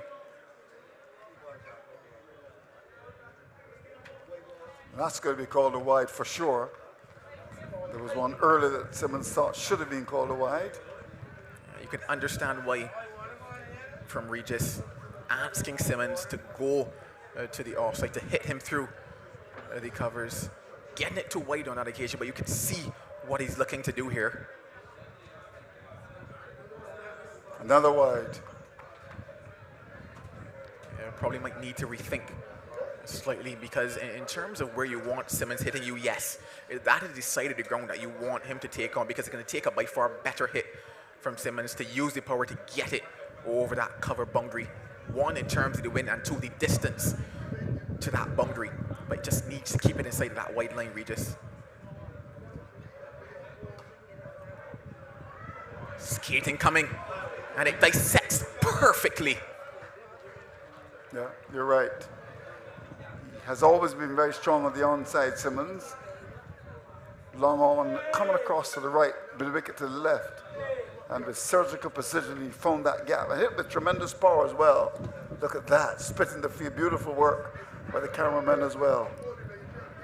Yeah, perfectly picking the gap on that occasion was Simmons. And it's at this stage that I feel placing would have to be precise as well from Grenada, because you already know the direction of the ground that he's looking to target. It's really about just getting those angles right for them at the moment.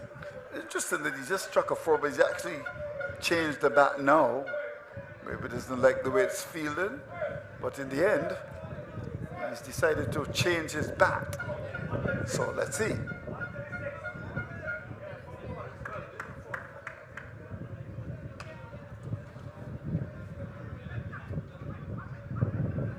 Look for the second run. The return comes in, and they get actually another one. Good cricket indeed. Fantastic cricket by Trinidad and Tobago, pushing for the first run quickly, getting the second. Then the ball came in, was not the best, and they got 3 for that. Well done. Yeah, certainly splendid cricket from them. In terms of the throw going to the keeper's end, it was the correct end for them, but just being a bit off target on that occasion, allowing them to capitalize on what would have been the fumble from the keeper. So good awareness from Trinidad and Tobago, applying that pressure here. We call this the business overs for a reason. He really got into the ball well, so he did the right job. He got there quickly, got it out of his hand quickly, and chose the correct end as well, but just a little off line with the throw. Keeper having to do a bit of a repair job almost, and great running in the end by them.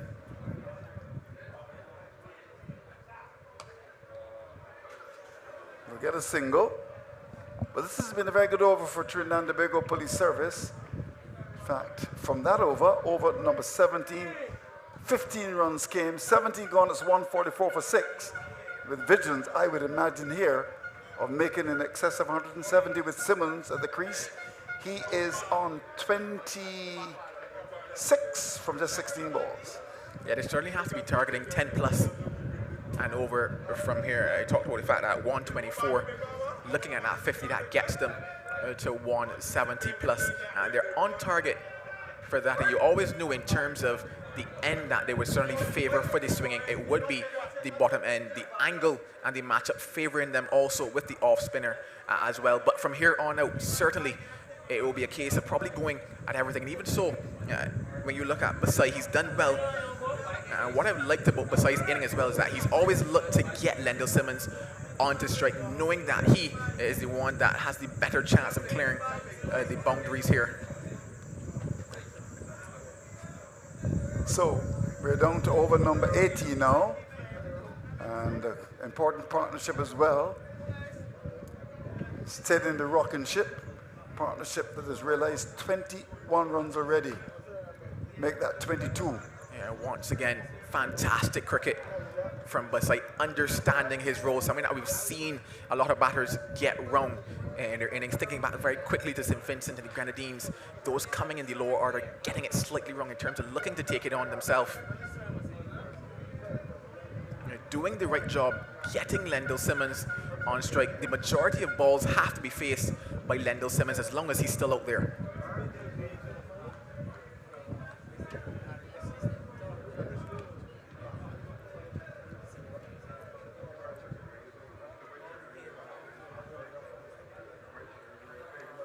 Simmons is off strike. It's a wide signal by umpire Welch, Sheena Welch. See the ladies in control. We had Cyrus Board, who actually did very well in the first semi-final.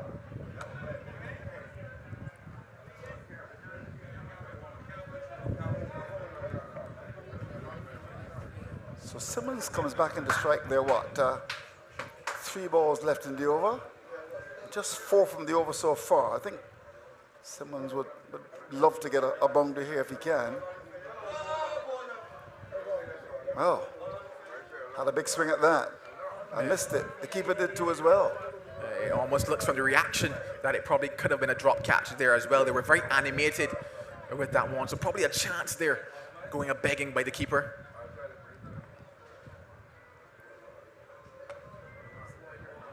This is very good bowling. I think Simmons recognized, look, there's no need to flirt with danger.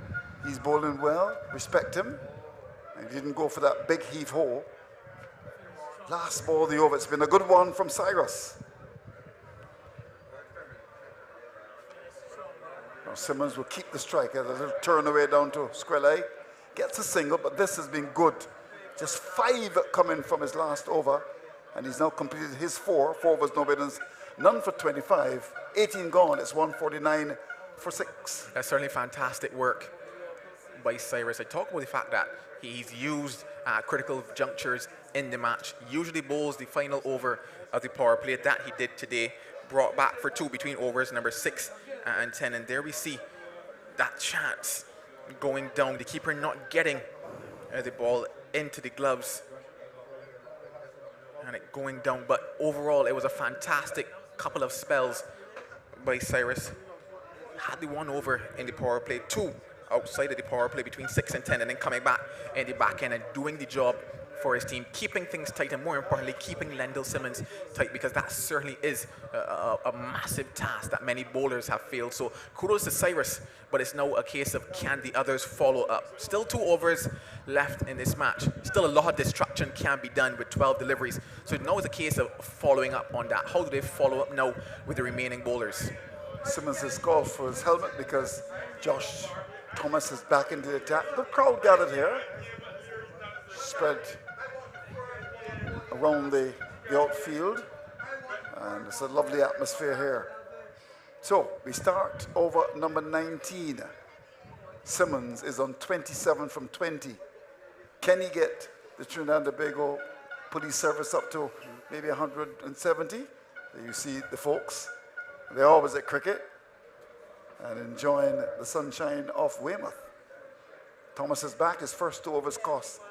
Make that 3, 1 for 26. With the experience of playing for the Windwards.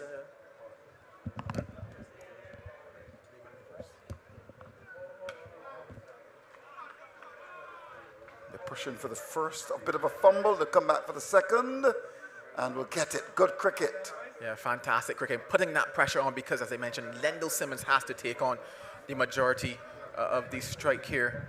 And once again, beside doing his role, doing it well, ensuring that he runs hard, runs early, and he takes the risk required to get Lendl Simmons back onto strike. And the 150s come up on the board for the Trinidad and Tobago Police Service in over number 19.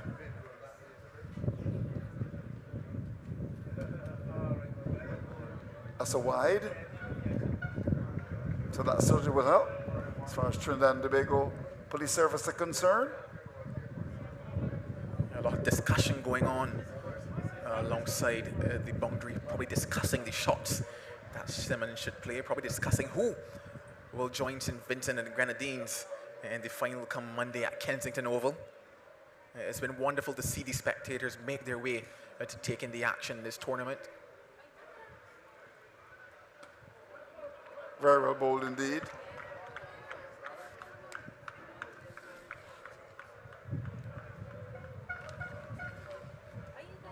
It's certainly been wonderful from Josh Thomas.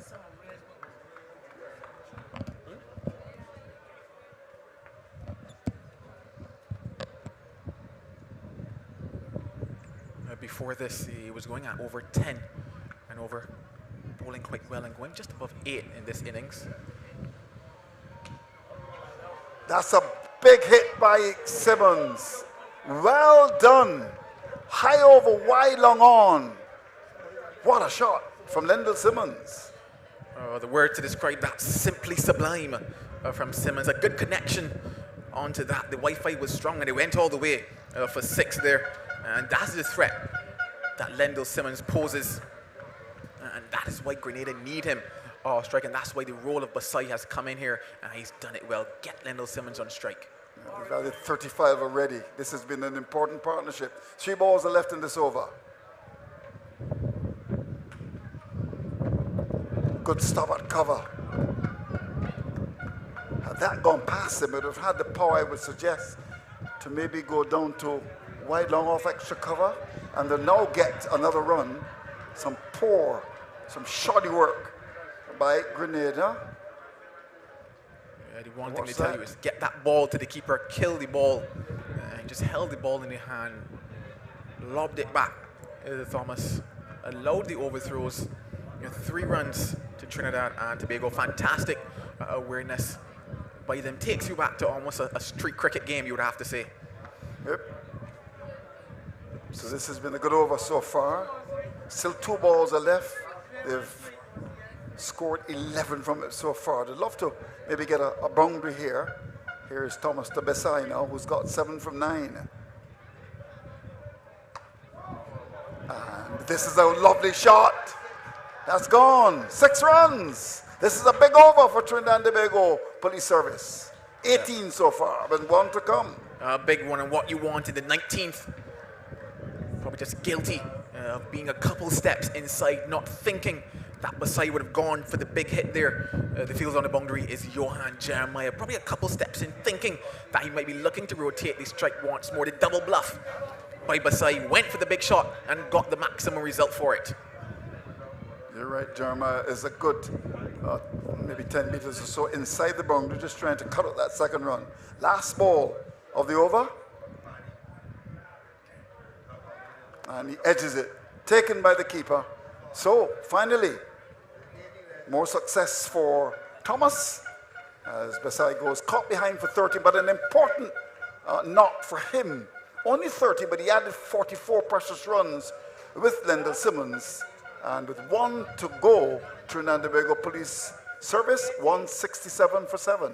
Yeah, certainly did exactly what was expected of him from the time he came to the crease. Did Basai. A partnership was required. He stood out there with Lendl Simmons, rotated the strike. When he got a chance to have the swing, he did just that. And there's certainly no fault or flaw in him having a swing on the final delivery of the 19th, because you want Lendl Simmons on strike for the 20th. So that was pretty much a free hit for him. It got the edge, and it means the end of him, but a fantastic knock by him comes to an end. He's got 13 from 11. It's now 167 for 7. Yeah, 44, because at that stage when he came to the crease, you could lose wickets quickly and then find yourself really struggling, but he stayed with Simmons, who's been calculated, and now will want to launch a final assault here in the last over. 38 runs he's made already, Simmons, and it's going to be, who's it going to bowl the last over? It seems to be Johan Jeremiah, but in fact, yeah, just the one left for him, and it looks like Johan Jeremiah will bowl the final over here. Yes, he's going to bowl to Simmons. So, last over. Here's Jeremiah to Simmons. That's very well played. We'll come back for the second for sure, and we'll get it comfortably. Good return, but again, aggressive running. The fielder down at long off had to move to the left as well. So the first ball of the last over producing 2. Simmons goes to 40.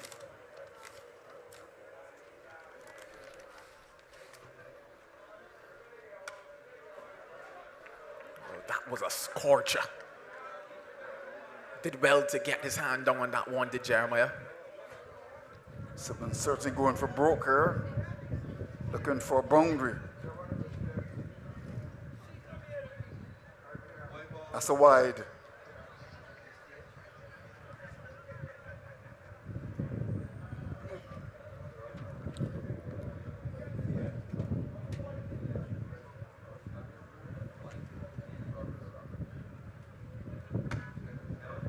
Running the first one quickly, looking for the fumble. It comes, and they'll come back for the second, and we'll get it. That's how you play cricket.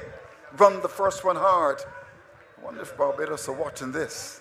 Back for the second. These runs are important. Yeah, certainly every run is important for them. Past that 170 that we were talking about. Very well bowled indeed. This has been a good over so far with 2 left. Just 5 runs scored. Trinidad looking for a boundary here. Simmons is on 42.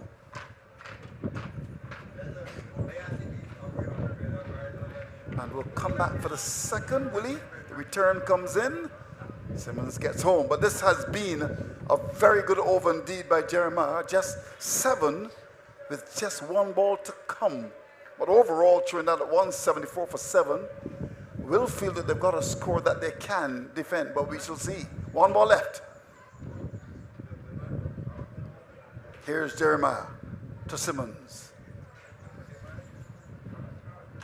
Very well bowled indeed. Just 1. This has been a good over indeed. An over in which just 8 runs came. The final ball producing a single. But in the end, Simmons is not important. Some 45 from 30 balls with a 6 and 3 fours. And Trinidad and Tobago Police Service 175 for 7 from the 20 overs. And they will feel that that is a reasonable score for them. But we shall see. Interesting performances from Ramdale, 51. Yewood got 23. And when you look at the performance of Rupchan, 60, and that 13 by Bassar was actually important as well. And stayed around with Simmons to ensure that Trinidad and Tobago Police Service got to 175 for 7. Yeah, a quick look at those bowling figures. And well, Nicholas Redhead, he started things off with them quite well. He picked up 1 for 23. 2 wickets going to Josh Thomas, 1 to Johan Jeremiah, and 3 to Shondell Regis. Those are wicket takers for Grenada. A total of 175 for 7 on the board. When we think about the first match and the fact that St. Vincent and the Grenadines were able to defend 171, you would have to tell yourself that Trinidad and Tobago right now are currently happy, having been sent in to bat first. But it's certainly not over. An exciting contest brewing here.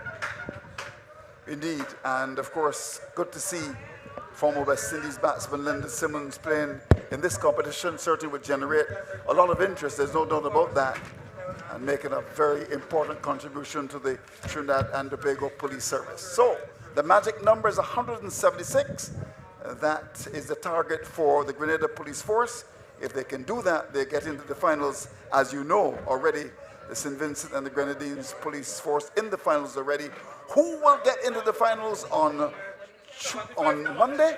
Your guess is as good as mine. We're going to take a break and come back in about 10 minutes. Please join us then.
In 20 overs time, we're going to know who will be in the final to join St. Vincent and the Grenadines at Kensington Oval on Monday in the Regional Police Cricket Tournament. The winning number, 176 for Grenada. As they stride out to the crease, they would believe that they would have what it takes to get over the line. But in their way, Trinidad and Tobago, the land of steel pan and soca. They'll be hoping that the tune favors them here today. They've been able to put on what has been a fantastic target. We saw 171 being defended in semi-final number 1. Can 175 prove successful here for Trinidad and Tobago?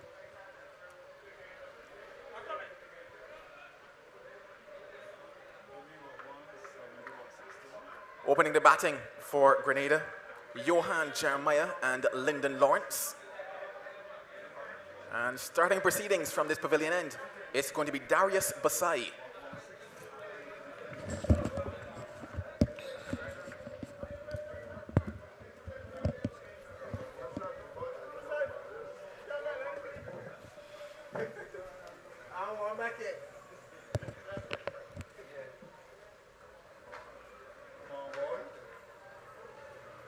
The perfect start for Grenada in pursuit of 176. Starts with a boundary, knock-kiss delivery on the hip. No fielder in the area, deep backward square, whipped away. And if they were going to be asked for a start, if they were to be granted the wish for a start, I'm sure that would have been the wish. Grenada just helping himself. Delivery.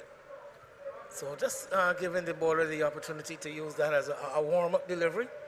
Let's hope that he gets down to serious business. Well, like the Trinidadians at least will be hoping. Yeah, prompts a change. Now the man goes back to deep square leg where that ball just went.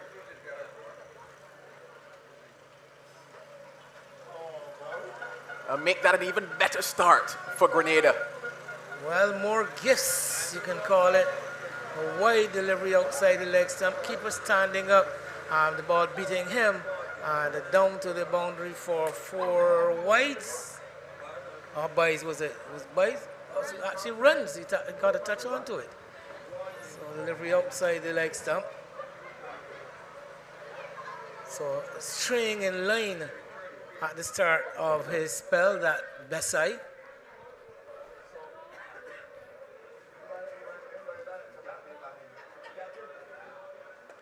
This pair gotten Grenada off to some fabulous starts in this tournament. Johan Jeremiah, he's gotten himself 2 half-centuries in that one. We're seeing on the screen that was his second boundary. Just needed to get some bat onto it to tickle it down towards fine leg, and you see on that replay. Simmons asking Basai to come closer to the off stump. That is where he wants him to bowl it. It was mentioned, in fact, that this pair have done quite well for Grenada. 2 half-centuries for Johan Jeremiah, 70 not out, and then a 68. He's come into this with 174 runs, and Lyndon Lawrence, well, he was a disappointed man versus Antigua and Barbuda. He was left stranded on 44 not out, chasing what would have been another 50 for him in this competition.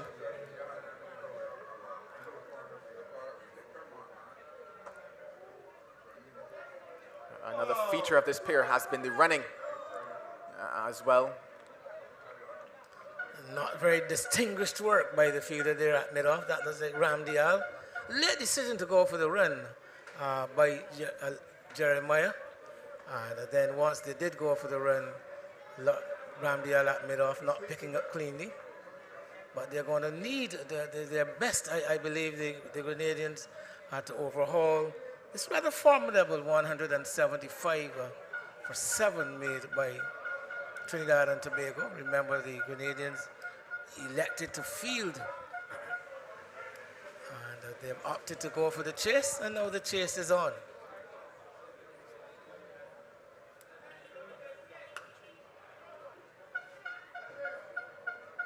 The manner in which we expect Lyndon Lawrence to go about things. He would have fond memories of playing here at Weymouth. The very first delivery that he faced, he walked down and slapped it over long off. This time is a single. At the end of one, it's 10 without loss. Well, he walked down to this one too, but he stroked it along the ground.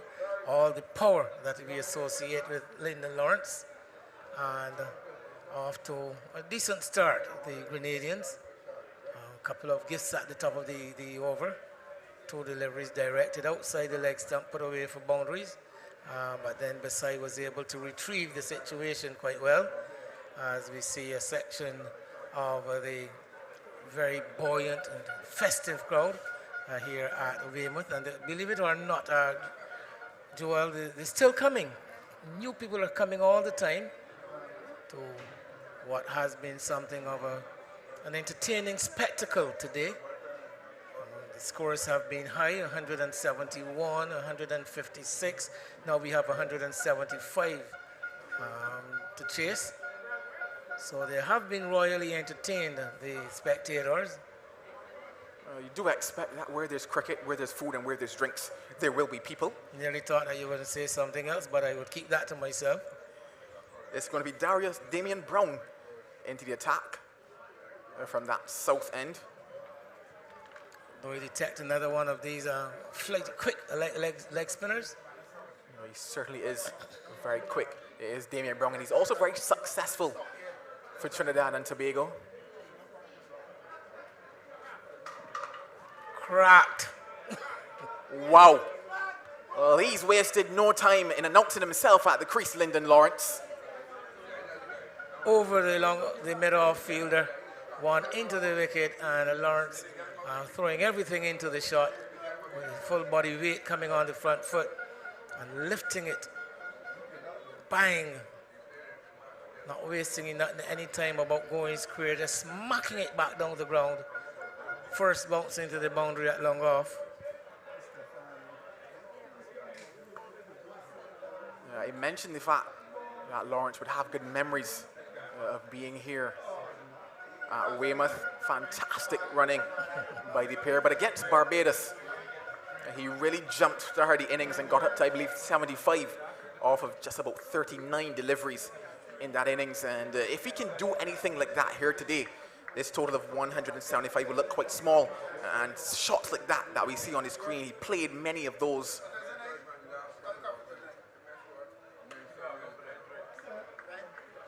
Excellent work by the bowler there.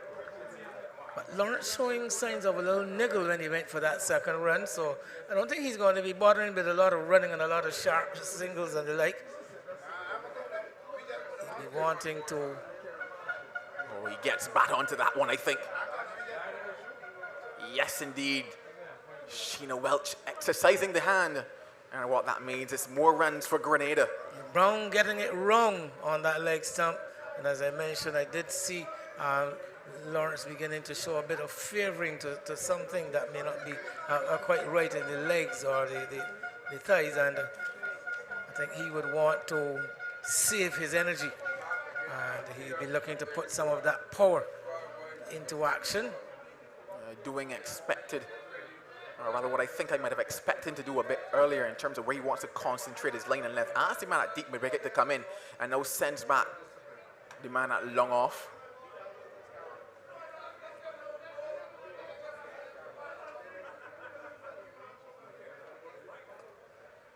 Oh, he strays again, and he's punished again.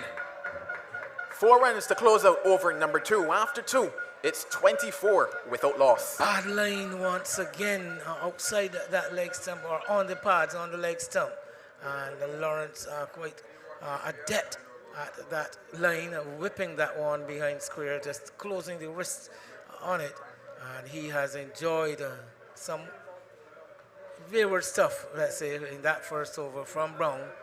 And immediately the Grenadians are up to the required rate again, just on the legs and into that vacant area behind square. And he wants It's easily into the boundary for 4. Early pressure on Trinidad and Tobago. And what do teams do when there's pressure on them? They go to their most experienced campaigner, and that today is Lendl Simmons. So the ball being placed into his hand. He's been brought in for the obvious reason, to slow things down, because we're seeing on that screen how things have really been going for Grenada at the moment, capitalizing on all the bad deliveries. And we certainly expected that from them because they go quite hard, do this side. But Simmons into the attack now. What can he bring? Being helped along the way with some inconsistent stuff from the 2 opening overs from the Trinidad bowlers. So Lendl Simmons brought into the attack quite early. Seems to be bowling his version of a slow medium pace. Greeted with a fabulous shot over cover. Pitched up wide of off stump, lofted by the left-handed Jeremiah. Easy pickings, able to get under the delivery. And of course, with only the 2 fielders inside the 30-yard circle, lots of space over the offside field. In terms of the field that he had set, that's certainly not where he wants to be, especially with the pace that he has. Not quick is Simmons, so anything just fractionally off length, as we see there, slapped over cover. No invitation needed to play that shot. Also the angle favoring Johan Jeremiah, with Lendl Simmons coming over the wicket to him, pushing the ball across them. That change in pace, ball dying in the surface. But what it does is now rotate the strike, bring the right-handed Lyndon Lawrence into the equation now. That stiff breeze of which we thought seems to have died down as we enter into the evening session. Joel, the trees and the feather banners, the flags, all gone very limp.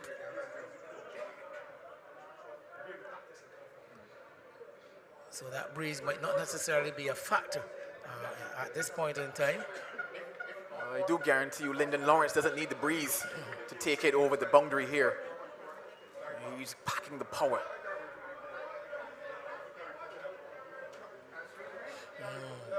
There's that experience that we talk about, that skill set on offer from Lendl Simmons. 3 deliveries, or rather 4 deliveries, 4 different types of deliveries being bowled.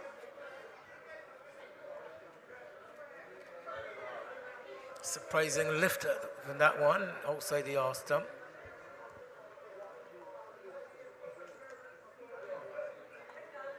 What he's also done is vary the lengths as well. We saw bowlers become quite predictable in terms of how they've gone about their work. Simmons not only varying it in terms of pace, but also varying it in terms of lengths, and ensuring that Lyndon Lawrence doesn't get an early sighter in terms of what he's looking to bowl.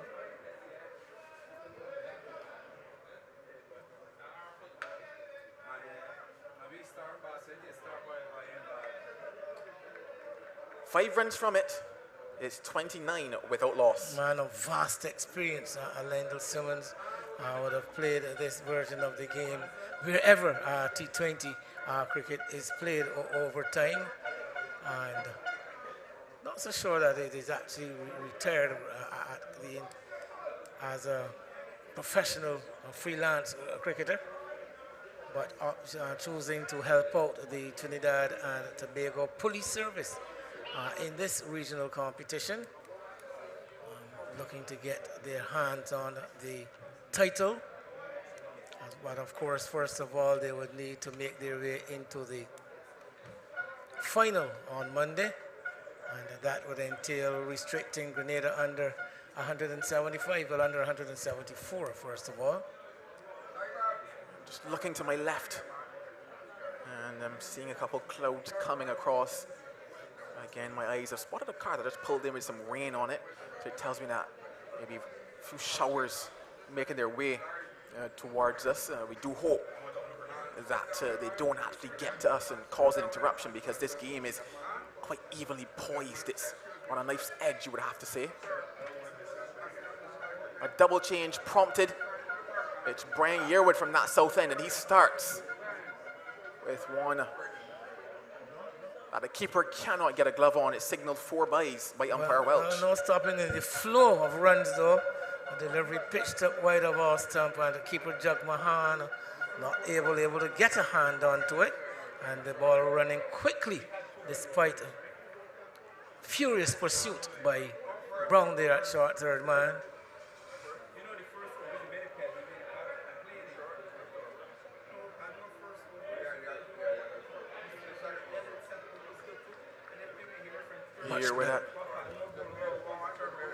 It's done quite good for Trinidad and Tobago. Been used across 4 matches so far, kept things fairly tight for them. He picked up 4 wickets before this, and it's gone at just around 6 and over. So in terms of how things have gone for Grenada, they would hope that Yearwood can come here, keep things tight, yes, back up the job that Lendl Simmons did, and maybe sneak through one in terms of a wicket. He has made the correction after that first delivery.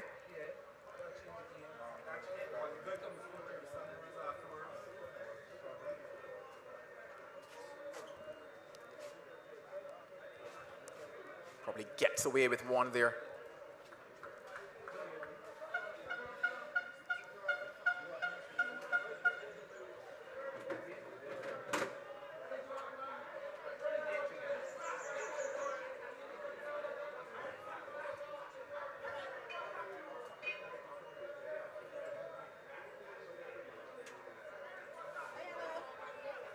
Once again, we talked about it earlier in this innings, but the running for Grenada has been fantastic across this entire tournament. Not just this match, but across the entire tournament. They've certainly run well. They've put pressure on the fielders, and I believe that is why they're here in the semi-final today.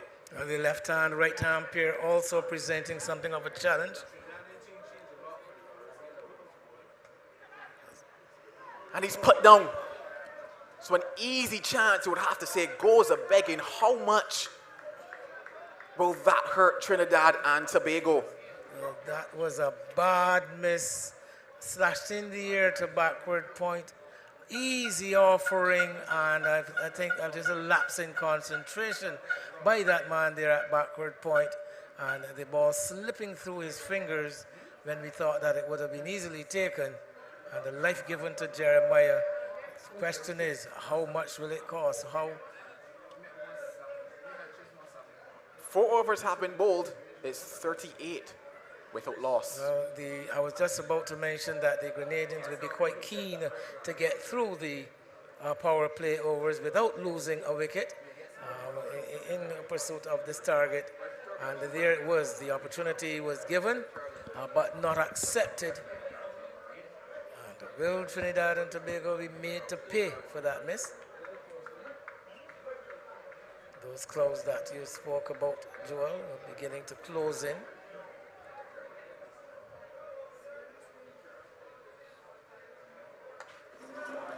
How much will he make them pay? He makes them pay with 4. Well, next delivery, insult to injury, salt in the wounds, whatever cliche you may choose to use. Short delivery outside the off stump, and Jeremiah going the aerial route once again over the head of the backward point.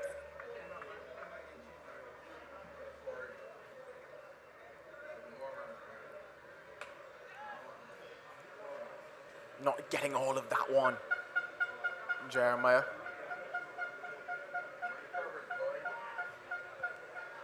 Tugging it back over the head of the bowler.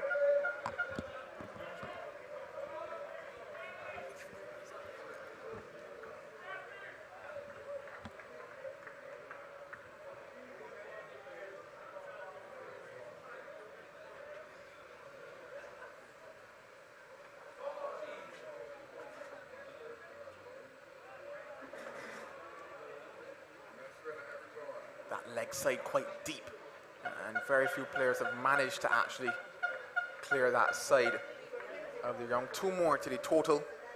That score ticking along quite nicely for Grenada, more importantly, they have not lost a wicket so far.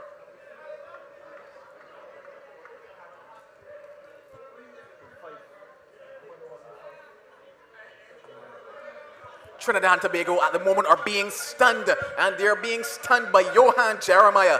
Well, Simmons again outside the off stump, and this time he didn't go the aerial route. He went square, powerfully. The man at backward point again thought he was in with a chance, but that one sped past him and into the boundary. And the 50 comes up with that shot. 50 in the fifth over. 28 deliveries only with 8 fours.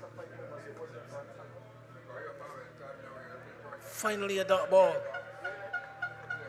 Yeah, pressure on Trinidad and Tobago. They need to stem the flow of runs. How do they go about doing that? It's been all Grenada thus far. Scintillating square drive early in the over. In the air. And this time he's gone. Simmons gets his man.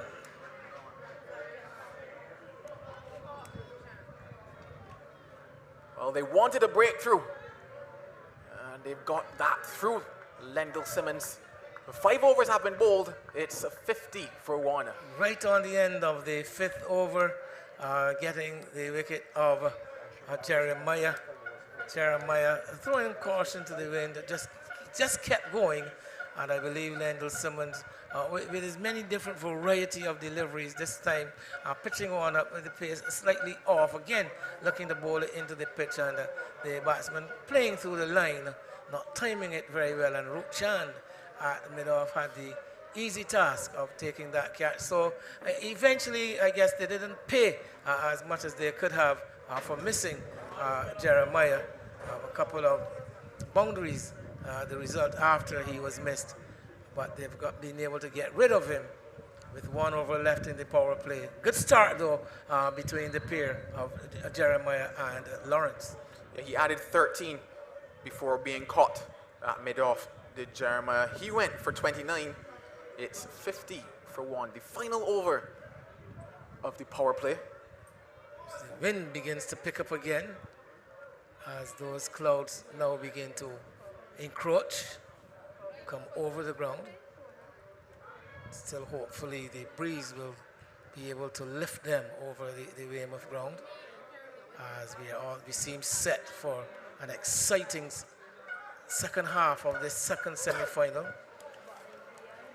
We don't want to spoil the action. We don't want the action spoiled.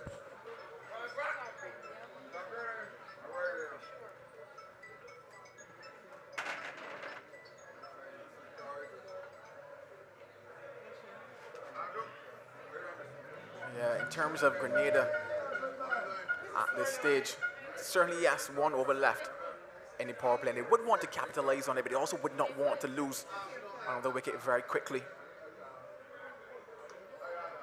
It's really just about sensible cricket from them, and that certainly is. Sharp single to Simmons there at point. Bit deep, right back on the edge of the 30-yard circle there. So once they played the shot and went with the shot, the single was always going to be on. You certainly wouldn't expect the field to be too tight for Lyndon Lawrence, and in fashion that he's been going at the ball. The new batter for Grenada is Shondell Regis.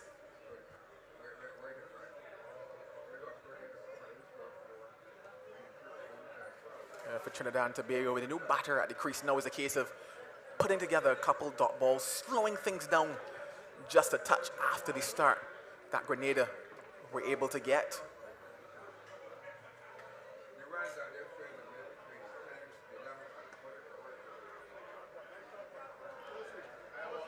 Off the mark is Regis, and they scamper to get back. Gets there quite comfortably in the end. Awkward bounce for the fielder there at point.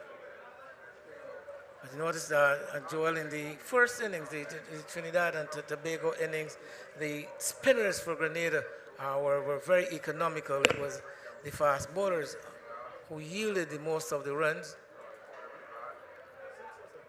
And it will be interesting to see the tactics employed by Trinidad in their chance. We already associate spin with Trinidad and Tobago traditionally.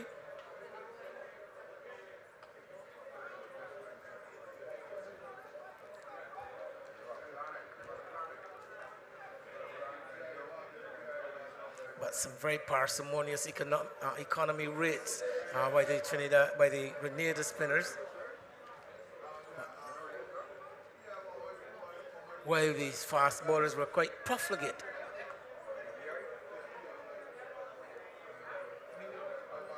Simmons do the work to close out the power play. It's 55 for 1. Decent over there by Yearwood, 2 overs for 10 runs. Just what the Trinidadians would have wanted towards the end of the power play. So already he is the one spinner who has proven to be effective for Trinidad and Tobago. Yeah, at this stage, Trinidad and Tobago were 59 for 2, Grenada 55 for 1. So once again, just even. Keeping up that pattern that started ever since this morning in the first semi-final. Yeah, probably just a little better for Grenada in terms of the wickets column for them. They have a good start. It's just a case of what they do now into the overs where the field is spread. How do they continue to get their runs? For Trinidad and Tobago, they can take some hints from how Grenada went about things in looking to pull the innings back once they could get a bit more control with the field spread. And the wind certainly has picked up here. It certainly is now a big gusto at the moment. As those clouds sail over the ground, quite high they are, and they've been pushing them across from east to west. It's going to be the left arm spin of Justin Joseph now. He's going to enjoy the protection that you'll have now with the field spread. 5 fielders allowed to be outside of the circle at the end of the power play.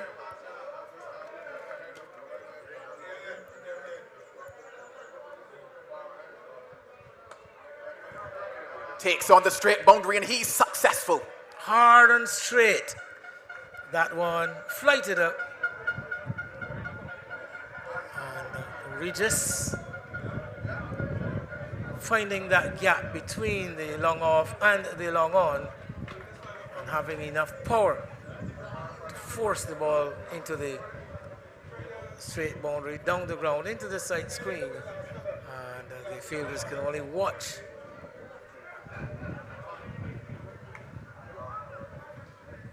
Trinidad and Tobago have opted more often not to use Justin Joseph relatively early in a piece, this time coming after the power play overs.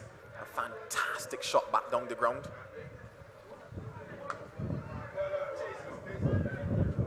And he's really done well for them, capitalizing another misfield today. We've certainly seen a lot of that on this outfield win. But yes, the outfield, as we know, very parched, quite rough in areas, a number of cracks around. So the fielders really challenged in many cases when the ball traveling along the ground with the awkward bounces they have been encountering. Brown so far, Joseph so far has done good work for Trinidad and Tobago. He's picked up 8 wickets so far in the competition, bowled some 19 overs. But beyond that, what he has been is economical. Across those 19 overs, he's gone at under 6 runs.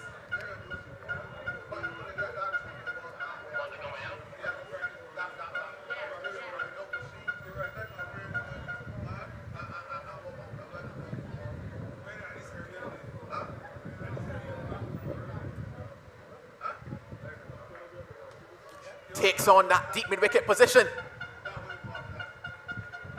A boundary to close things out at the end of 7. Big shot 65 again, for 1. Again, finding the gap. His placement has been impeccable. Regis, this time going to the left of the long on, to the right of the deep mid-wicket, into that cow corner area, and a good execution of the slug sweep. We see it again. Down on one, he's swinging away. There's that pocket between a long on and a deep mid-wicket found, and a good placement, along with some power, bringing up another boundary to spoil the over from Joseph somewhat. 10 coming from it. Yeah, in terms of matchups, you certainly said that matchup favored Shondell Regis. Left arm over the wicket into the left-handed batter. The length was there for him as well, and that's what really allowed him to execute that shot. Got the length wrong, did Joseph, and paid the price for it.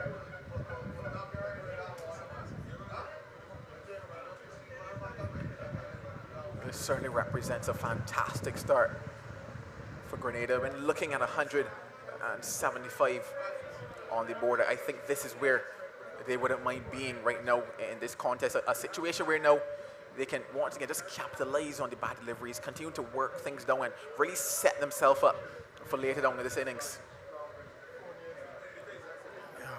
Lawrence has had somewhat of a calm presence so far, unlike his usual style.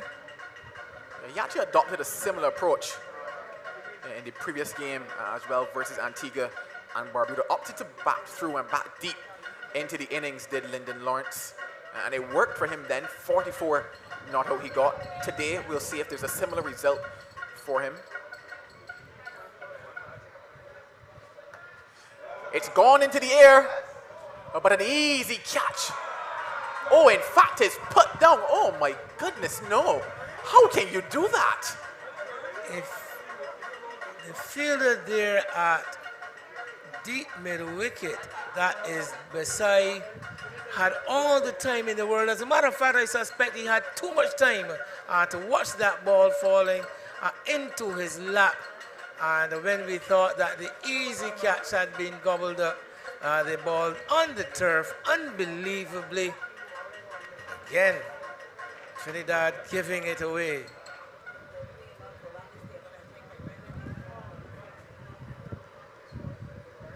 This one falling in between two fielders, but Basai guilty on that occasion. It was in the air for a long time. It had the looks of a common entrance exam, easy, and he turned it into Cape on that occasion. Put it down, spilled it. Never really got his hands under it either. He was settled, and you really told yourself that that would have been the wicket. That was the breakthrough, but no, it goes a-begging. Now what it means is that Regis can continue his work. The end of 8, it's 69. 69 for 1. For 1. Oh, in fact, one more delivery to be bowled in the over.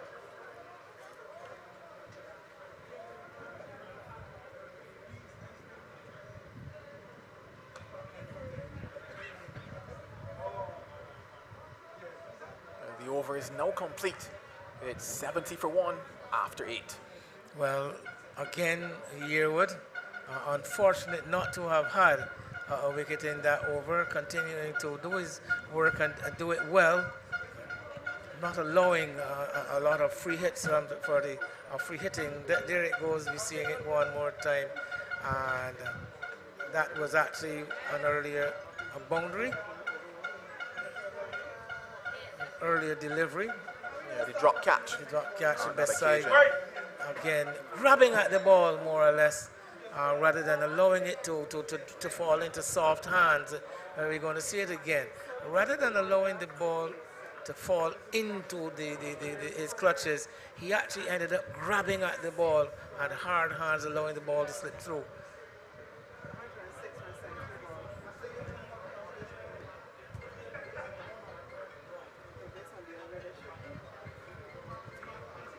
It's going to be Joseph to continue. He's into his second over. 10 runs coming from his first. Smacked.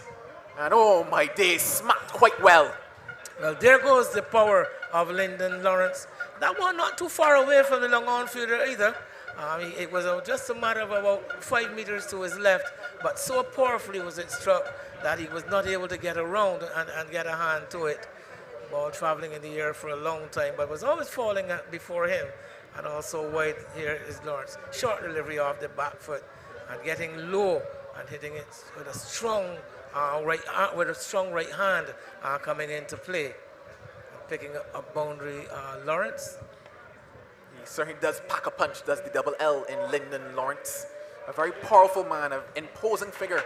And the longer he stays out there, the more Grenada will believe. A spot in the finals on offer, all to play for. Wow. No catching that. That's gone all the way to heaven. All the way over the sight screen. Years ago, there used to be the Globe Theatre, and at 5 o'clock on a Saturday afternoon, the crowd would have been scattered with that shot. But there's no crowd up there today, only the ball over the sight screen. 6 magnificent runs to Lyndon Lawrence. He's now beginning to heat up.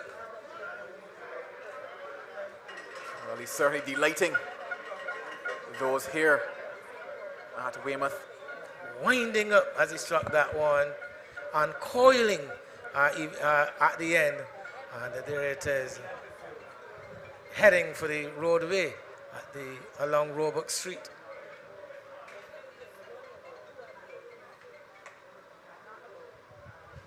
A lot quieter with that one, but the fans, the spectators, they're still chirping away. Another Grenadian flag makes its way onto the field. The atmosphere here is certainly amazing, and I do believe that this contest will delight all on offer here. A nice picnic atmosphere here at Weymouth. Somehow building to a crescendo. We expect to see it.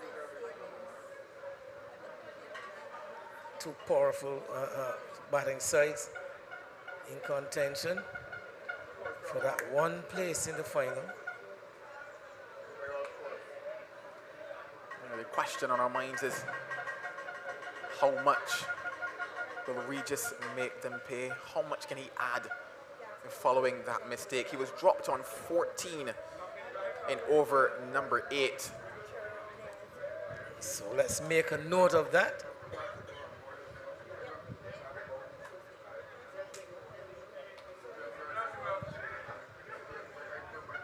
Could be a couple here. No, they're not going to come. Good movement by the man Brown at mid-on. Sends a very, very good return. Strong over the stumps to the keeper, Jug Mahan.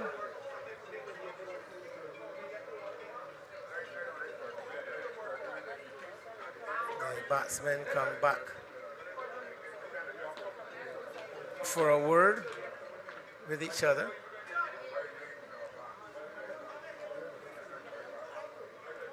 Again, a left arm, right arm prayer at the wicket for Grenada.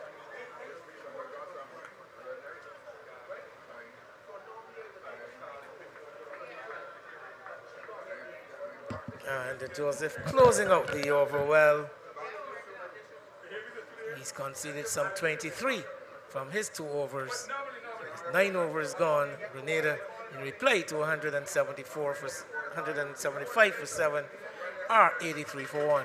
Certainly a lot of smiles in the Spice Isle at the moment. That flag of Grenada flying high. They are happy. They are sensing that they could be the team to be in the final on Monday. Still some ways to go. 93 runs needed for a victory. 11 overs remain in this contest. The game of cricket, how it balances ebbs and flows. Who knows? 2 wickets. And things could look a little dicey. 40 runs.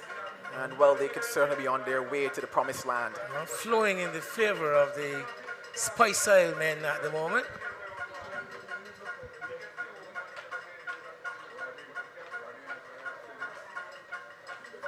Here with slowing things that we've talked about, how difficult it is for the right-handed batters to get up into that corner. Probably inviting Lawrence to play the shot, take on the boundary, but good situational awareness, good cricket, you would have to say, from Lawrence at the moment. Picking his deliveries well.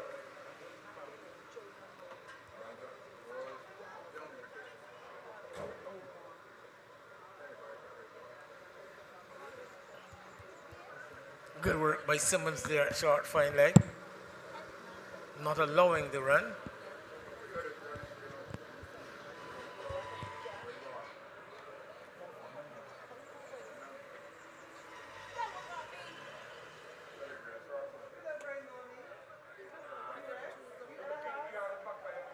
I don't think that Lawrence is looking to them, but oh, the fumble those fumbles. How much will they regret those fumbles, those additional ones, those additional twos when we get down to sunset here? Bad communication between the two Trinidad players converging on that ball. But pace off on that occasion, forcing Regis to make his own power. And he ended up just dragging it out to mid-on. Should only have been a single.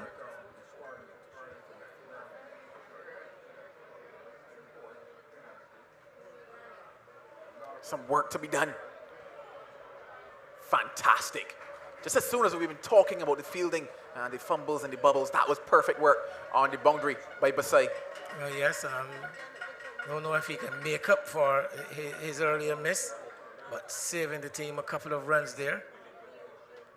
Well, that's certainly one way to make up for it. They would want the wicket of Regis. They would love the wicket of Lawrence.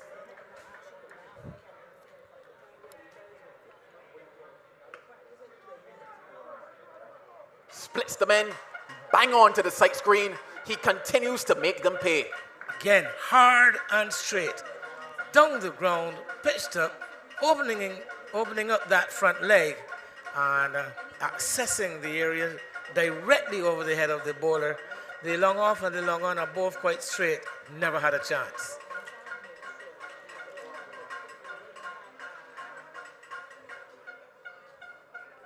A bit of a carnival in front of us. And just string down the leg side there. There he is again. See that front leg opening up and hitting it so powerfully, so straight that the two fielders at long off and mid on are actually left bemused just to look at each other.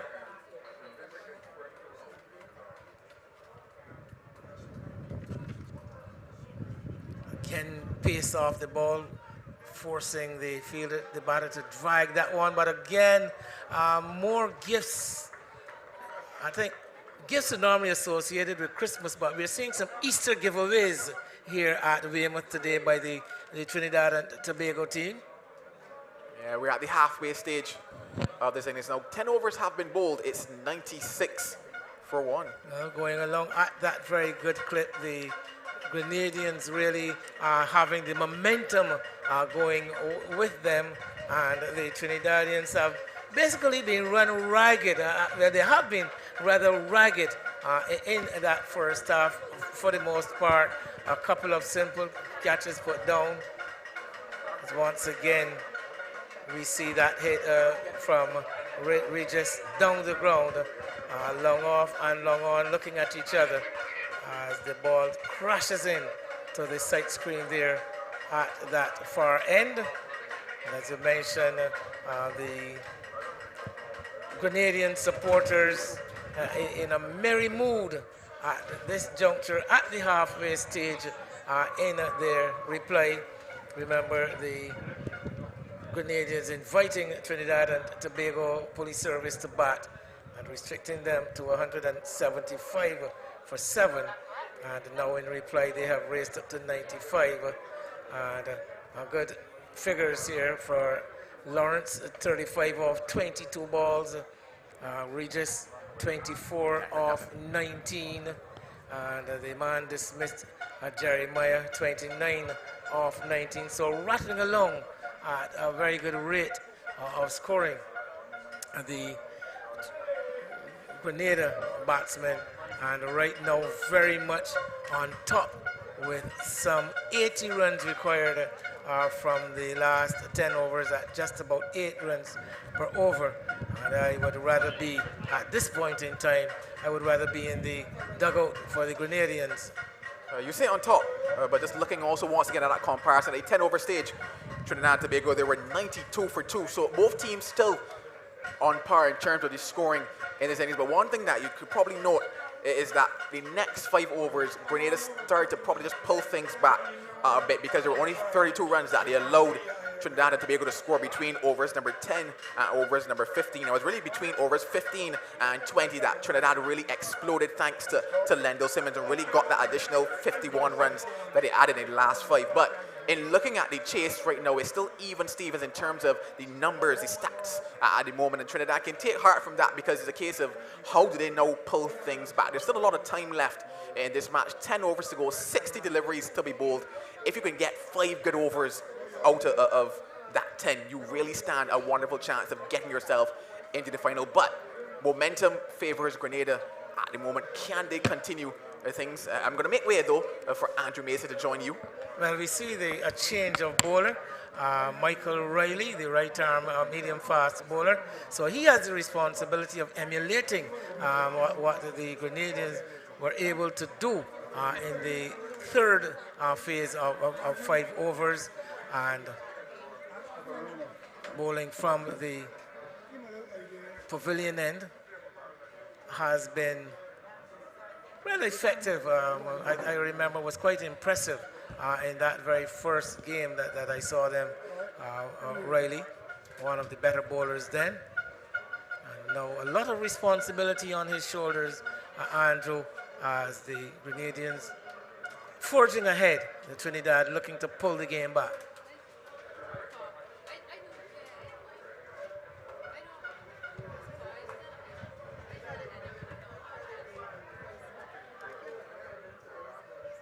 So partnership that has realized 47 runs now.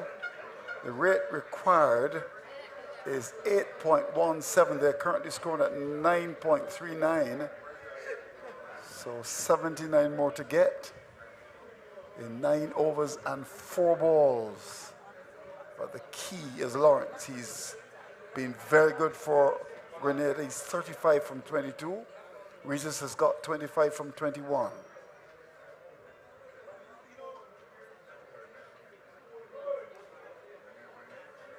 I did make the point to Joel, Andrew. The spinners were the one primarily responsible for keeping the Trinidadians in check. It was the release came in, the fast bowlers came on.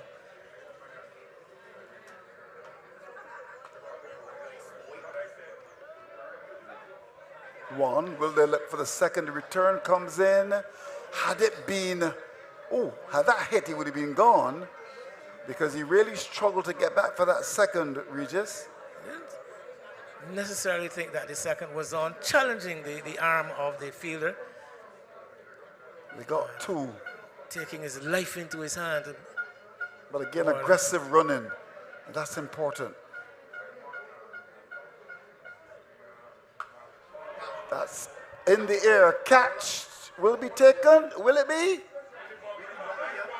Wonderful. Wonderful indeed. Coming up with a catch. Lawrence is the man. It was down to wide long off. And a very good catch taken indeed. That's an important wicket to get. Banged in by Riley. And an important wicket to get for Trinidad and Tobago Police Service is now 99 for 2. I thought that Lawrence did well to get that ball as far as he did. Massive shoulders and massive power. A double-handed forehand smash would have looked quite appropriate on a tennis court. But the fielder inside the boundary, falling just inside the line at long off. And the catch taken by Rupchan. Yep. The second catch he has taken, in fact, but a very, very well judged one. But as I said, Lawrence would have done very well to get that ball as far as he did. It was one binding outside the off stump, and as I said, a double-handed forehand smash by Lawrence. Like a Serena Williams or Novak Djokovic, you're right. Traveling all the way down to long off. But that was a good catch. Very good catch indeed. And an important wicket as well. And a good, well, I was just going to say, a good catch for Grenada. I mean, for Trinidad and Tobago altogether. To get rid of Lawrence and get that second wicket at this stage. So Hiram Campbell comes up to do battle. He's the captain. And it's now 99 for 2 with Riley again. He's off target. Can't do that. He's off to the boundary too. That's gone for 4 down to backward square. 100 comes up. Indeed it does, and in style as well. On the leg stump. Campbell would have been happy with that and whipped it down to backward square. 67 balls, 13 fours, and just the 1-6. Interestingly. So Yes. 6 was by Lawrence. But he's got to try and get that ball just on about the off stump, even wide. Now the backward square has been put in now. Yes, Final ball of this over. hope it's not a case of closing the gate after the horse is bolted.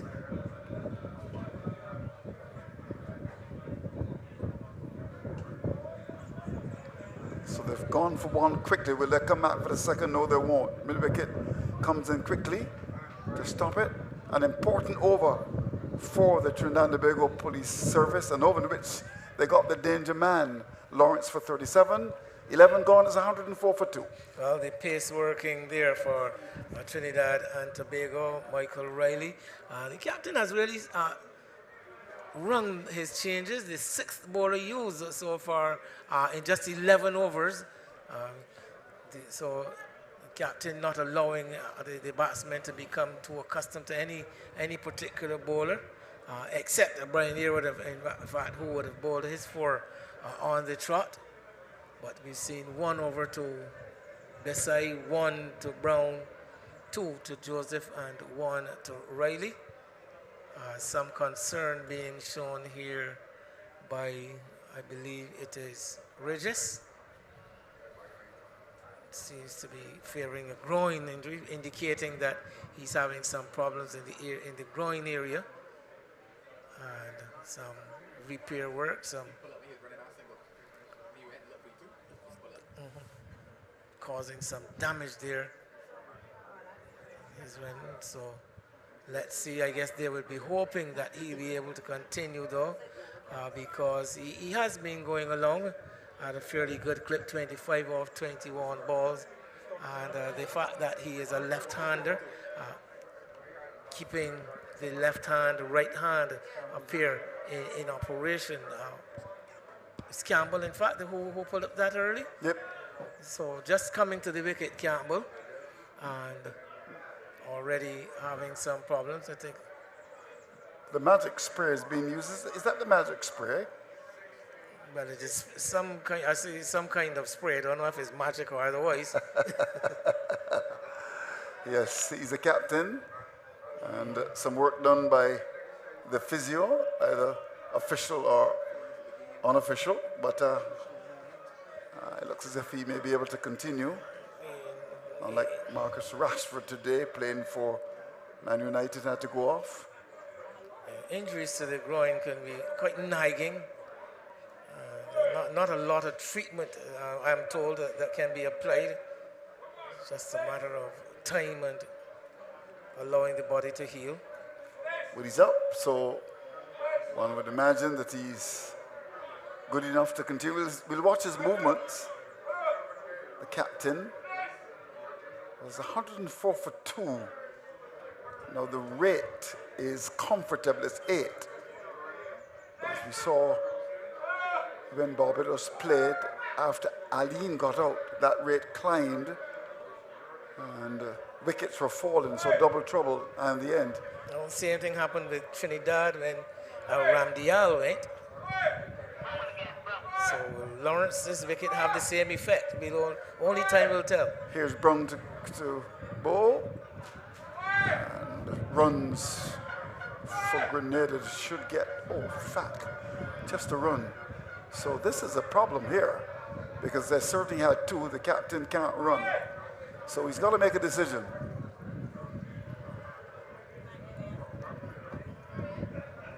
This surely had 2 there. Well, there are 1 or 2 things here. Either he comes off. If he's not allowed a runner, I think the sensible thing to do would be to come off and allow a much more mobile player to come. I think that is what he's going to do. Sensible. Unfortunately, but I think the best thing given the situation. So something of a setback for Grenada. And he's one of their top batsmen, a former Windward's player. The captain here, and Campbell. he's off. So, could that be something of great interest? Of course, there's Roland Cato, who has already got a big 100, and one who's played for the Windwards to come. Think about this competition that we've had several players who've either played for their country or, in the case of St. Vincent and the Grenadines, and of course Grenada, for the Windwards. So the quality, the standard is high. Well, particularly among these two teams. And Roland Cato, a name well known to Barbadian cricket fans.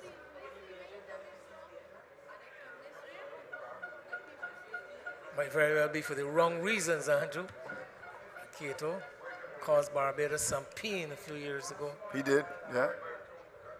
So did Athenaeus as well, lest we forget. A couple of years ago in the finals of the Super 50, got 30 odd at a crucial stage and eventually went on to see a Windwards victory. And they really have performed very well. Could have won the regional championship. He's so easy in the eye, Cato. Will come back for the second and will get it comfortably off the back foot and stroking that ball beautifully down to that cover area. His experience could prove vital here for Grenada if he can stick around, spend some time at the wicket.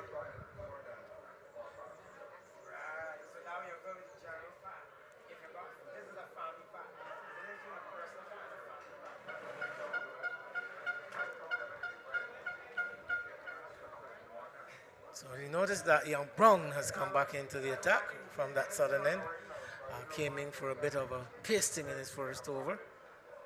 Some 14 came, but so far in the second, 4 balls gone. He's just conceded 5. We'll want to finish strongly here. He's going to bowl to Regis. And a good stop. Good stop indeed. These are the moments. The wicket of Lawrence, things beginning to slow up a bit, as was the case with Aline when Barbados played against St. Vincent.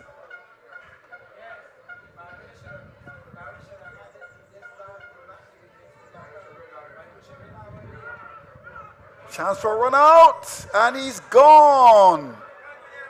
Well done to Trinidad and Tobago Police Service. It went down to backward point. There was never a single there. But that's what happens when a couple of balls are bowled, you don't get a boundary. It went down towards that backward point area. The fielder swooped in. Good return. And he was out by a long way. This game has changed. 109 for 3 with some 12 gone. Basic cricket, Andrew. You play the ball behind you, behind square. It is not your call. And he immediately took off for a non-existent single with the non-striker still very much planted in his crease because he would have recognized that the run was not on. There we see, well, that was previously, but... Yeah, that was Campbell pulling up. Campbell pulled up. But yes, as I said, the non-striker recognizing that the run was not on, also knowing that he would have been going to the danger end, and it would have been a straightforward run out, as straightforward as it has been once the Regis left his crease, and the gift of a very valuable wicket because Regis was going well, scoring some 25, 26 it was, 26 off 24 balls, and a waste of a wicket. And this game continues to follow the pattern that we have developed all day with wickets falling in these middle overs. Similar scores in terms of requirement. It was 172 for Barbados. But there we go, off the back foot. Taking off immediately. Good return. And he's out of the frame. And once the fielder was able to pick it up cleanly, he was out of it. No response whatsoever from the non-striker, who was not to blame. Here's ready to start over number 13. And immediately he's bang on target, and the cover is tight, stopping that single. And these are the times when you can just keep things quiet, get that rate up. It's now 8.55 required. They're scoring at 8.96. So they're another 67 to get from 7 overs and 5 balls. But look at that, good work. And good work by the fielder and the keeper as well. Will they come back for the second here? The return is not the kind that you would have been looking for right over the bails like a Keith Boyce. He would have been struggling. Slightly off balance there, they feel already threw that ball, having to pick up and turn. So Cato is the man. Of course, there's Noel, Cyrus, Thomas, Redhead, and Ducetti to come. But I would think that Grenada will feel that Cato, with the loss of Lawrence and Regis, is an important cog in their wheel.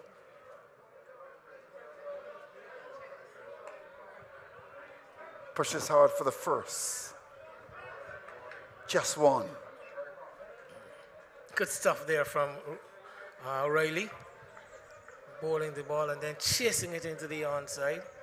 With the field on the onside, though, very deeply set. No one saving one in front of the bat. There's a deep mid-wicket, straightish mid-wicket, a long on. There's a man at short, fine leg. And anything pushed into the onside is at least one, with the possibility of the fielders having to come from as deep as they are, with the second run always on. Very good delivery to St. Hilaire, the new batsman. Bang on target on that middle stump. So Riley doing the job for his team.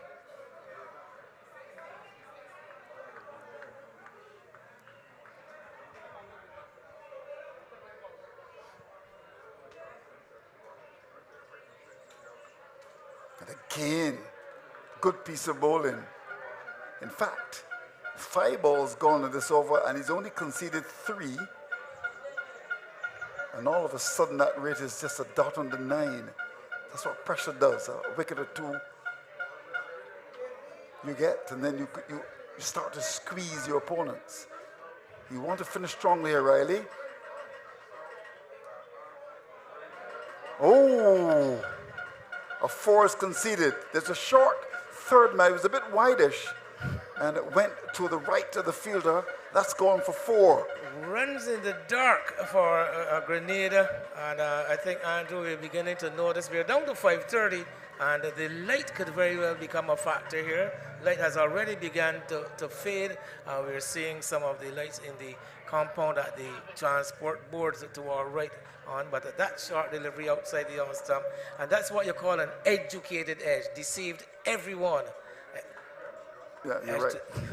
Because up until then, there were just 3 runs conceded. And how many times have you seen a boundary from the last ball in T20 cricket? Happens a lot. But the light factor, Andrew, I think that's going to be a major concern. That, with all of 7 overs still to be bowled, and we're already past 5:30. I think the sun due to set around 6 o'clock or so.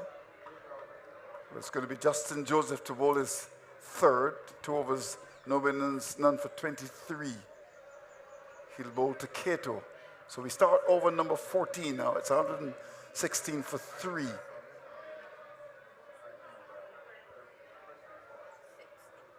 So 60 to get now exactly. At a rate of 8.57 to get into the finals. That's Grenada. Of course, the Trinidad and Tobago police force. Hoping to do the same thing. Police service. For police service. What they've also done too with the left arm spinner, they've decided to put the short third man backward point and cover. So there's 3 men in a ring on the offside. But they're a bit deep. Just get the feeling they're just maybe happy to just concede the single. The backward point is not tight.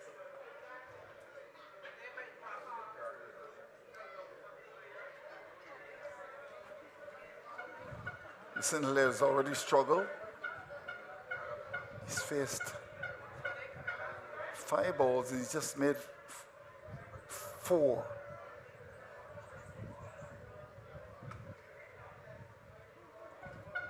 We'll look for a second here. Turn comes in, back for the second. Long off had to come across to the left. And is struggling now. The fielder done long off is struggling. He is also struggling. Clutching at the, I think the ankle. So they're beginning, a number of fielders, a number of players, Andrew, are beginning to go down with little niggles and little injuries. Don't forget it has been a week of intense cricket on some very hard grounds, some very rough outfields. Yeah. And I beginning to take its toll.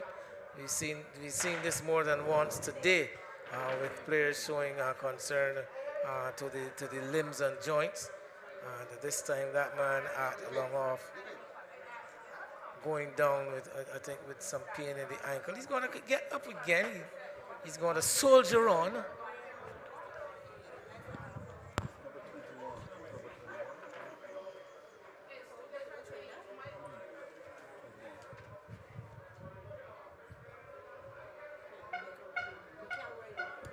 So that's Mikel Riley.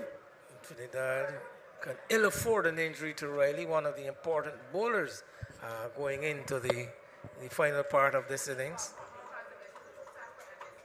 Yeah, right. 2 overs, no runners, 1 for 15. One would expect that he will bowl his full complement. If he can. If fit, yes. So something of a setback for Trinidad. Seems to be in some pain though. Wipes his face with his shirt. Still bending over. Trying to catch his wind. Got the big snap. He got Lawrence. Good catch by Rupchan down at long off. So Simmons has decided to come to short, extra cover. So there are 3 men on the offside, saving 1.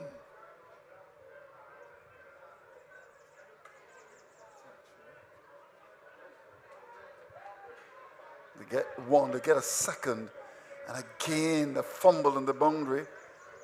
The keeper's not happy about that. They get a second. Second on the misfield.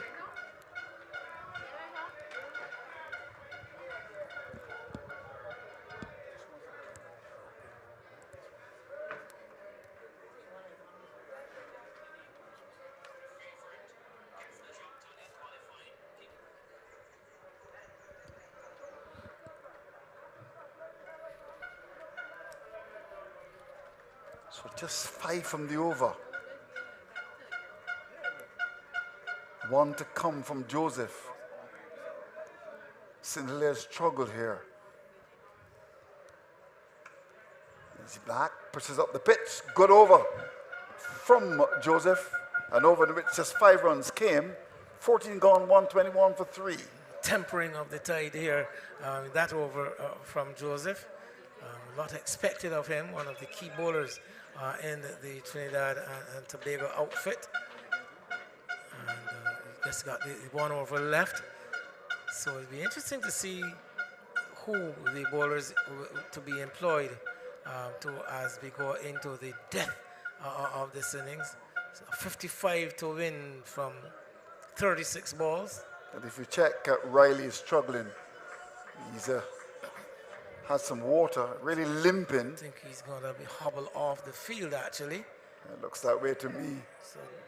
So probably forced the hand of the Trinidadians, and Lendl Simmons, it looks like is going to have to come back into the attack. Yeah, so Riley's off. So there he is, hobbles off the field. So Simmons is first, 2 costs, 16, he got a wicket. He got rid of Jeremiah. He's got the experience.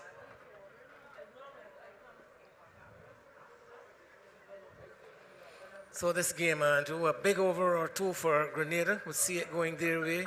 A couple of wickets quickly for Trinidad. We'll swing it the other way. Yep, you're right. Simmons very meticulous about this field place. He's going to bowl some medium pace. We know him bowling medium pace. Although at Lears, he actually tried to do a thing bowling off spin. Trundling some off spin. Here's Lendl Simmons. To Cato.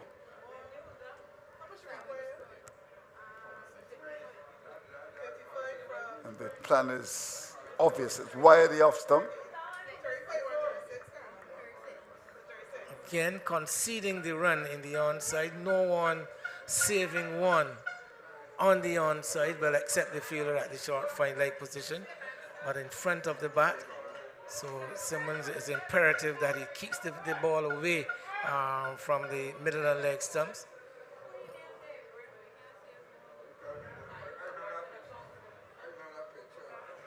We'll get two here.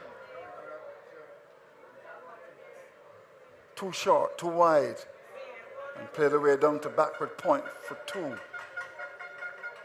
124 for 3.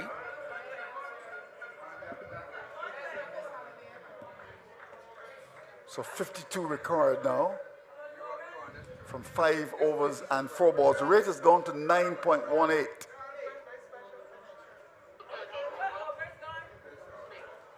So we're just bringing the backward point to the left. There's also an interesting feel on the offside, a short third man.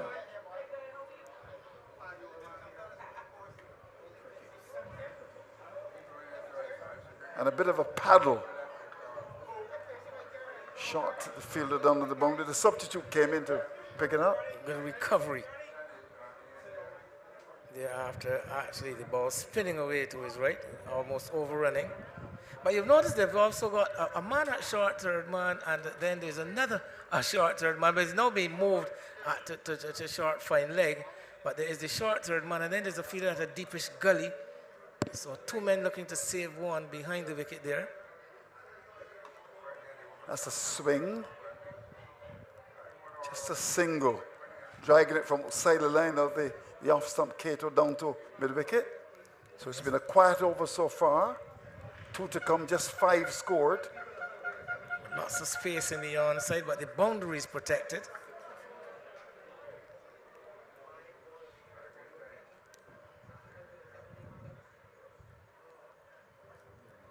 Actually, now we see 3 men behind square on the offside. A fine short third man, a wider short third man, and then a deep gully. You don't often see that. So 1 to come, and Simmons is third. Would not want to concede a boundary here. Of course, Grenada will be looking for one. Cato is the batsman, he's very capable.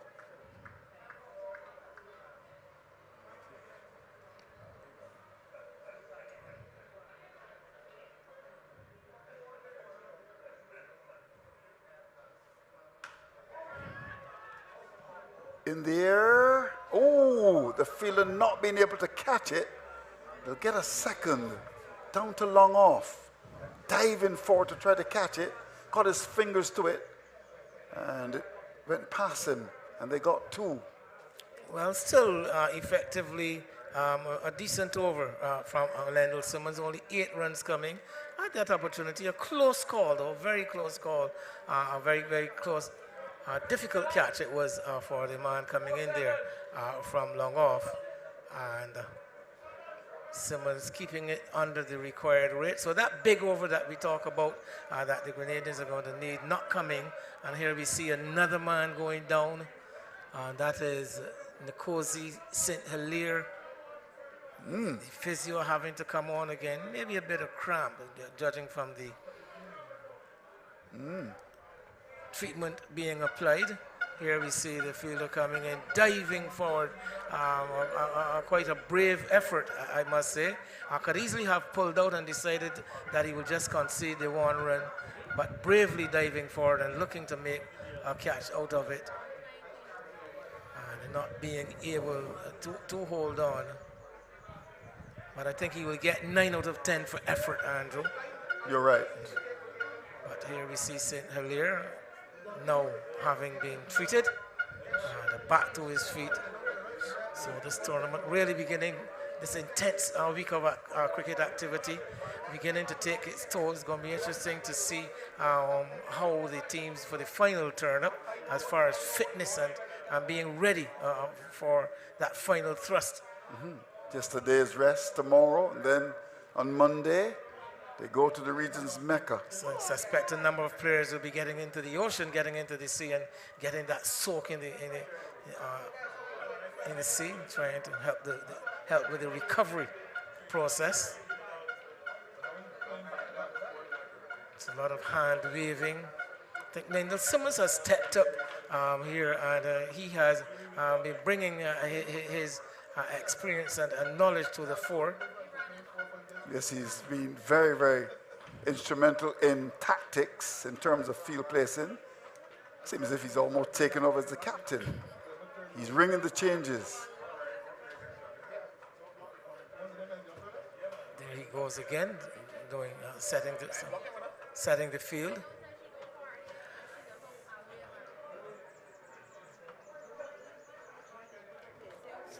So I'm going to leave you, Andrew, for the final time today. As I say, good night to all the viewers and listeners, and hopefully I'll be back with you on finals day at Kensington Oval.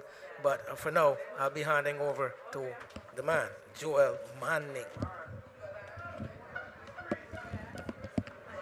So after a long delay, with Sanilla getting some treatment, we're just about ready to start. Over number 16, it's going to be bowled by Brown.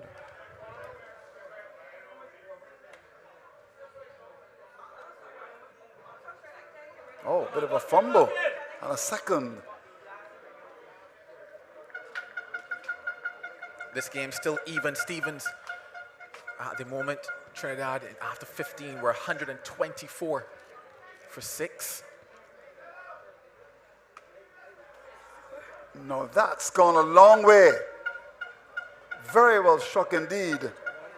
A ball that was given a bit of air and hit high over the top of long off. That's gone away for 6 runs. An important boundary by St. Hilaire. He goes to 20. And that will certainly ease things for the Grenada police force. Very well struck. Yeah, very well struck indeed. That's exactly what they want heading into this business end, the crunch end of this match. The deciding 5 overs, smacked straight back over the head around the length was what helped him on that occasion. And having a wonderful swing there was Nkosi St. Hilaire. A fabulous result for him and Grenada.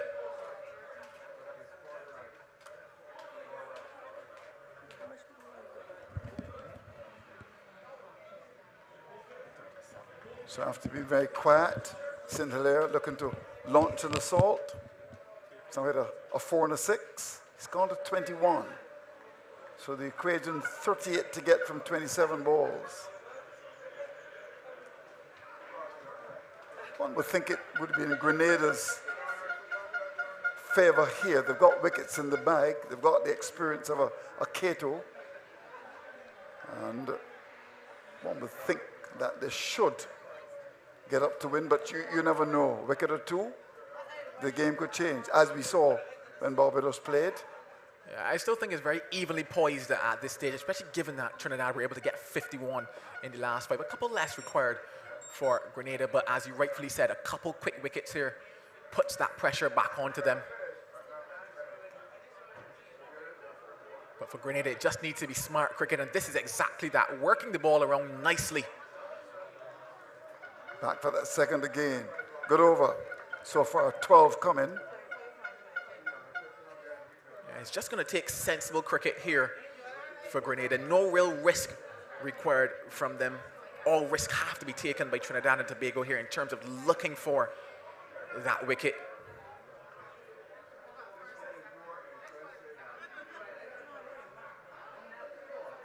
So there's a dot from the last ball. And the equation now 35 to get from 24 balls. It's 141 for 3. Yeah, for Grenada, it's just a case of getting things down even closer towards that penultimate over, that final over, ensuring that they're still in the driver's seat in terms of the wickets column. Just smart cricket is what's required here. And I think that's exactly what it did when Lendl Simmons was bowling. When you subtract the last ball, that was the chance. Everything else that they did in that over was fantastic from them, because you know that Lendl Simmons was brought back to take the wicket, and he nearly did, because it was somewhat of a fault shot taking on the man at long off. It was put down. It was a difficult chance, yes, but you understand those moments in the game. Had that catch been taken, the pressure would have gone straight back on to Grenada, but it certainly is in their favor here today. And just looking at their camp, they seem relaxed. They look settled. They tell themselves that this is in the bag for them, and it's really just going to take smart cricket from them here. Take it all the way down towards the line. You will get a bad ball here and there. Capitalize on it. And if they can do that, well, it's theirs. On the flip side, can Trinidad and Tobago find a way to build some pressure? Can they get maybe 3 dot balls in a row, 4, maybe force a fault shot, bring themselves back into this encounter? Everything on the line in this semi-final today. So it's going to be Justin Joseph to come back into the attack. Now he's bowled 3 overs, no middens, none for 28.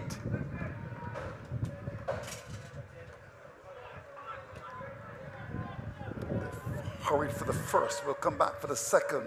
Good cricket by Grenada. Dragged away from outside that off stump down to that mid-wicket area. They're back for the second. Cato's the batsman. Once again, fantastic work by them.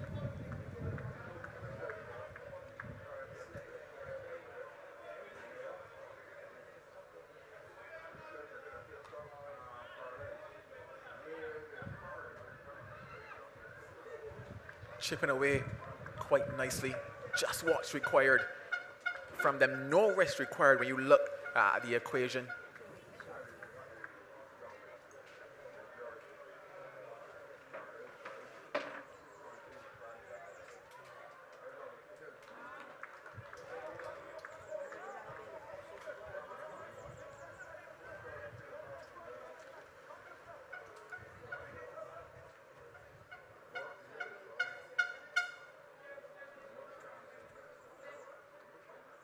Beautifully bowled by Joseph.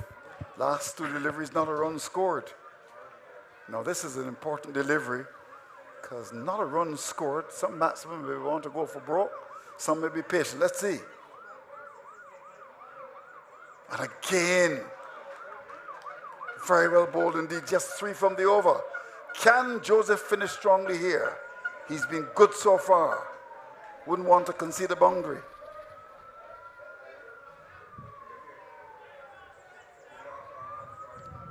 And he doesn't. Very well bowled indeed. Just 3 from that over. And the equation now 18 balls, 32 to get. And that rate has gone over 10. It's now 10.67. Yeah, we wondered, could Trinidad and Tobago string together a couple dot balls, add a bit of pressure, and Joseph delivering for them in a very critical moment there. But when you look at the shots that were played by Nkosi St. Hilaire, you're probably telling yourself that he was really going for the power on that occasion instead of maybe just looking to continue to get what would have been maybe 1s and 2s. Yes, you're looking at the rate and saying, well, it looks big. But they already got 3 runs in the over. Another 2 there is 5. A single makes it 6. And it still would have been a relatively good over for them in terms of setting themselves up in the back. And he went for broke, going for 4 shots there. Missed all 4. And instead of at least getting 3 from those 4 balls, they got none. So that has carried the rate to 10.67. The size back into the attack is over cost 10. These are the moments in the game. 4 balls, not a run. And immediately you find that there's pressure back on the batting team. 144 for 3. Now Cato's got the strike. He's 15 from 12 balls. And St. Hilaire 23 from 20. Now Trinidad and Tobago will go back to the man who opened the bowling for them. 32 to get from 18. Nervous times here at Weymouth. The crowd on hand. Certainly in store for what will be an exhilarating ending here.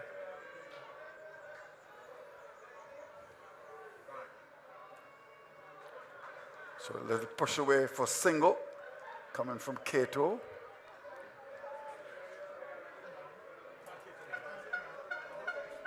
St. Hilaire struggled really. Lots of dots. In fact, from the 20 balls he's faced, there have been 10 dots.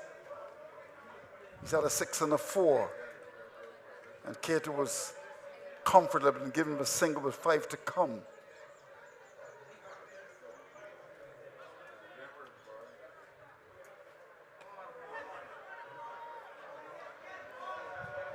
Will the catch be taken? It is. So, pitched up, went down to that position of wide, long off, and the catch is taken. That's an important bit of cricket taken by Simmons with all of his experience. So St. Hilaire goes, another twist in this battle. It's now 145 for the loss of 4. Yeah, St. Hilaire was the man that did it for Grenada in the previous encounter. But today, falling short, and it's really just because of the pressure that was built up from those 4 previous dot balls in the over from Joseph, producing what was a false shot. The ball wasn't there to hit over cover, and from the time it went into the air and Simmons was the man getting around under it, you certainly told yourself that it wouldn't have been dropped. He has to go. He added 23 at the score, 145 for 4. Yeah, good bowling by Besai. Having to reach for it. Comfortable catch taken by Simmons, who has put himself in that position of wide long off, understanding the importance of fielders in those positions. Now that's a little nudge away in the offside for the single by Cato. And exposed St. Hilaire, who has struggled, and he actually in the end is out. Now, Noel comes out to fill the breach.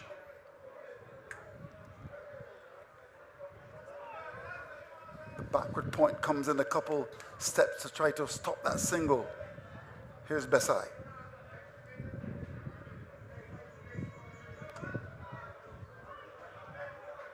Two is the call. And they will get more than 2, they'll get 4. Because the fielder up at wide long on couldn't stop it, went behind him. That's gone for 4, an important boundary. Crucial runs for them at this stage. Every run is valuable. 2 was the call. They got 2 more, 4 for Noel straight off the mark.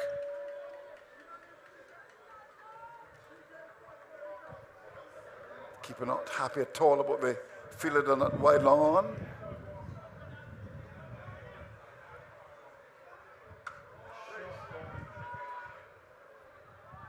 Will they come back for the second here? No, they won't. Yeah, advisedly, they're not taking on the arm of Lendl Simmons there.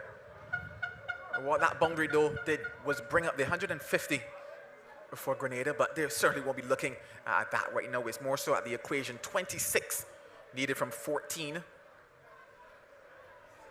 And Cato has got the strike.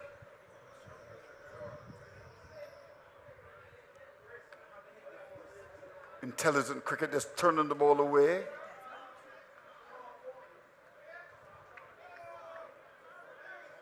It's really about picking the right deliveries at this moment. So 1 to come in this over. 7 from the over so far. The rate has gone to 11.54. The thing for Grenada is that they've got wickets in hand. Cyrus, Thomas Redhead to come, they're capable players. Besai would want to finish strongly here. Ball into Josh Noel.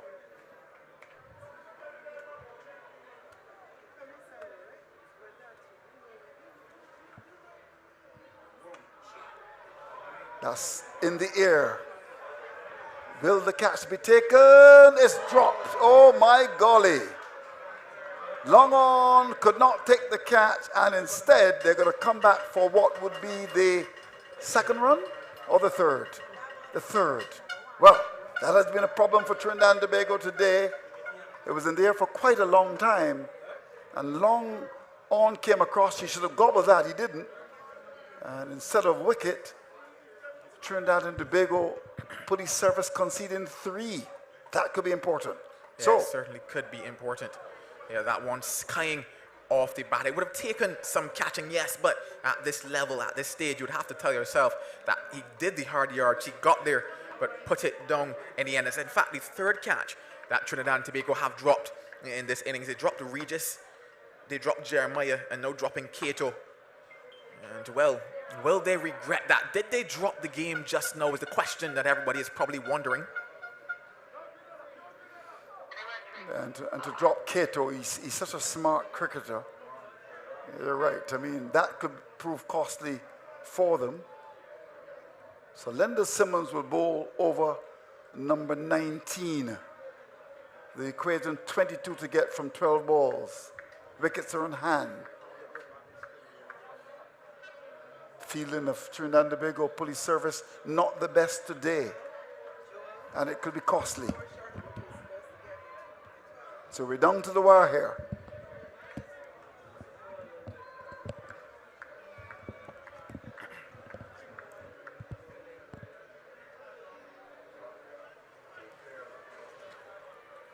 Very crucial over this, over number 19. It is certainly the one that will set up this game. Hit powerfully and very well indeed stopped. Brilliant work. The Grenadian supporters are saying 4. It's just 2. Fantastic work on the boundary, getting around there and getting the foot down to prevent the additional 2. Every run is crucial here. Everything will matter for them.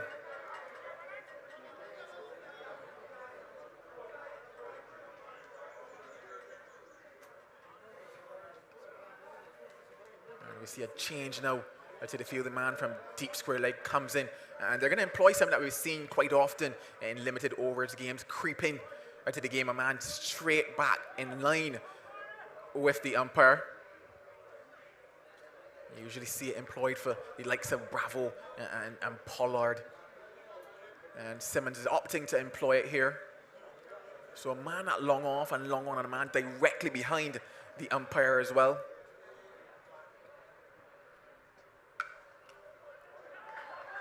Put that very hard indeed, but not a run. Yeah, that will sting the hand, certainly. But more importantly, it's a dot ball. More importantly, pressure on Grenada. 20 runs, 10 deliveries. Simmons bringing all of his experience to bear here. Good delivery. No, can't get better onto that. Pressure beginning to mount. 9 balls, now 20 to get. And that rate has gone to 13.33. You better watch that. Dot balls. Pressure. Who will the pressure break is the question. Can Simmons follow it up? Can Josh Noel get back onto it? Can he find the boundary here? This is 19th over, very crucial. But then who is going to bowl the last over? How much do they need to leave for whoever is going to bowl the last over here? How much can Simmons go for in this over? What do Trinidad and Tobago feel comfortable defending in that final over? The best side has got 2. Brown has got 3. Riley's off the field. So those will be the options here. Simmons has put a short mid-off in. Interesting field. So you should know where his line should be. Here he goes. Lovely shot. They'll get 2. I may even look for the 3rd here. The return comes in, they get 3. Fielded down at the boundary. Fumbled a bit. Simmons is not happy. So, 17 to get from 8 balls. If you were Trinidad, the question still remains, how much do you feel comfortable leaving for that final ball? I'd probably tell myself that they would have wanted no less than 15 to take in to the last over. It's currently 17 and still 2 deliveries left in this over. Now he's made a change to the field. The deepest mid-off is going to go to strengthen the onside field. And that field is going to go down to backward square, right in the boundary. So Simmons playing the mind games here.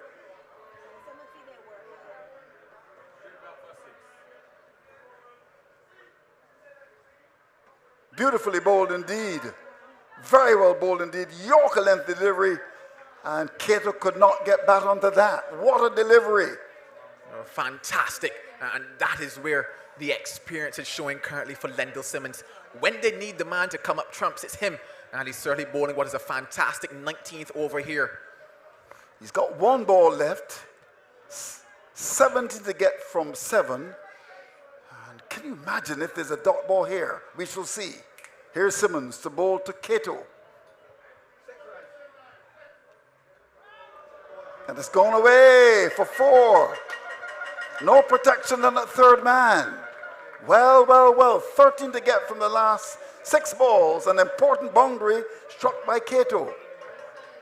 Well, certainly he had to go for broke there. It had to go to the boundary on that occasion. He was not in control of the result, but he's certainly going to be happy with what it produced for them. 13 runs needed from 6 deliveries. Grenada believes, Trinidad and Tobago believes, but who will be the winner here today?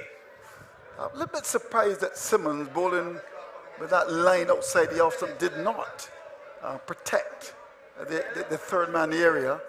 Had to feel it inside the circle, and it's sped past him. That's gone for 4, an important boundary, and over which 9 came. So 13 to get, as you said, from 6 balls. And who will bowl the last over for Trinidad and Tobago Police Service? We shall see in a minute. A bit of running repair is still going on out there. There's going to be some phonetic scampering going on in this final over. You could not have written this script when the sun rose this morning on Saturday here in Barbados. It's certainly been a fantastic semi-finals day of action in the Regional Police Cricket Tournament. All gearing up for what will be that final on Monday, Easter Monday at Kensington Oval. Well, it's going to be interesting. 13 to get. And the Trinidadian players are all conferring about who will bowl the last. Simmons is marshalling the forces, as you can see on your screen. And also as well,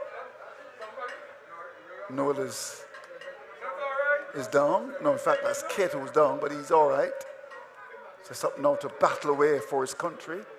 Hello to all of our viewers in the stream all around the world. Sure that Trinidad and Tobago and Grenada locked on in particular. Yeah, certainly. Everyone at home is not moving off of their couch. It's going to be Darius Basai to bowl the final over. Can he defend the 13? If he can, he will be the hero. But if he can't, oh well, he'll be 0. Well, let's see what happens. So Noel is the batsman. There are 13 to get from the last 6 balls in fading light at Weymouth. Here we go. Last over, first ball. Wrapped on the pad. Just a single. Good bowling. Took all of the pace out of that.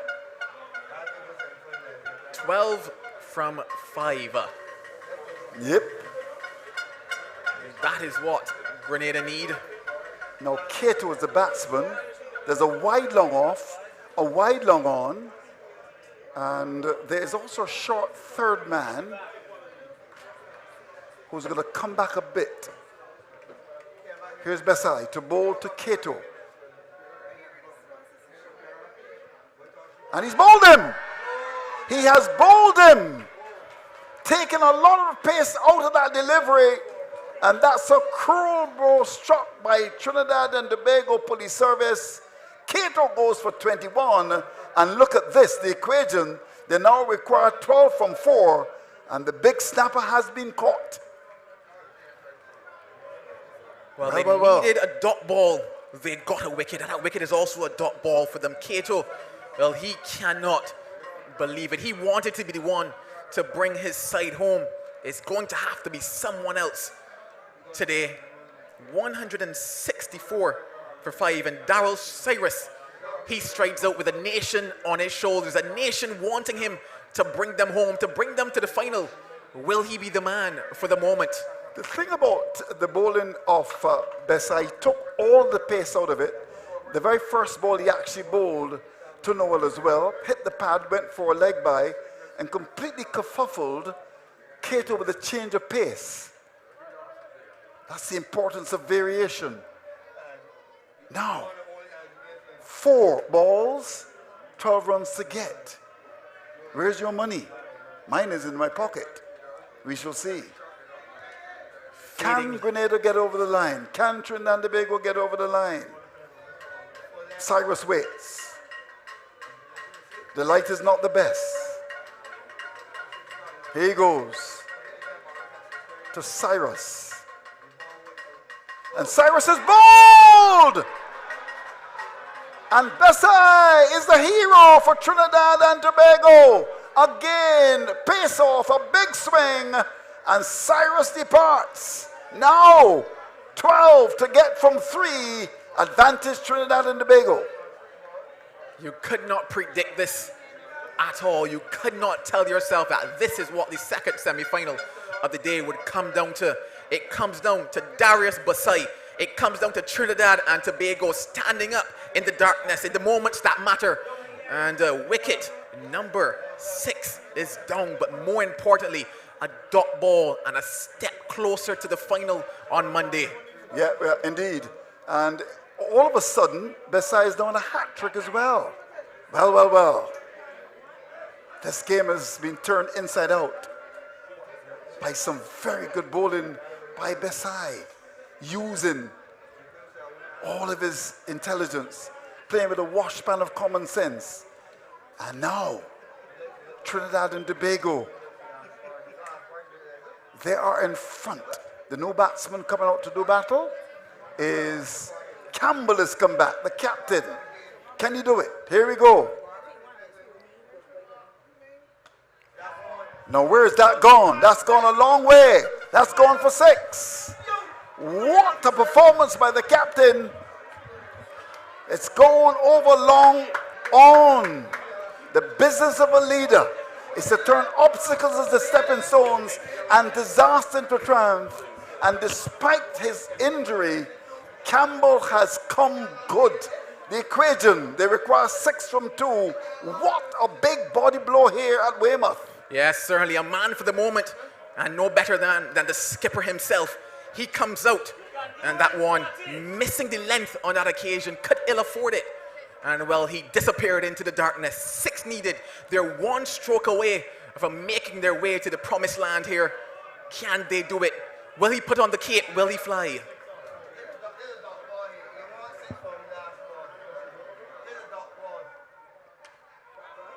This one flies over the infield, and that too finds the boundary. So he's hopping on one leg, but he's carrying the nation on his shoulders. Here, Ron Campbell, can he do it?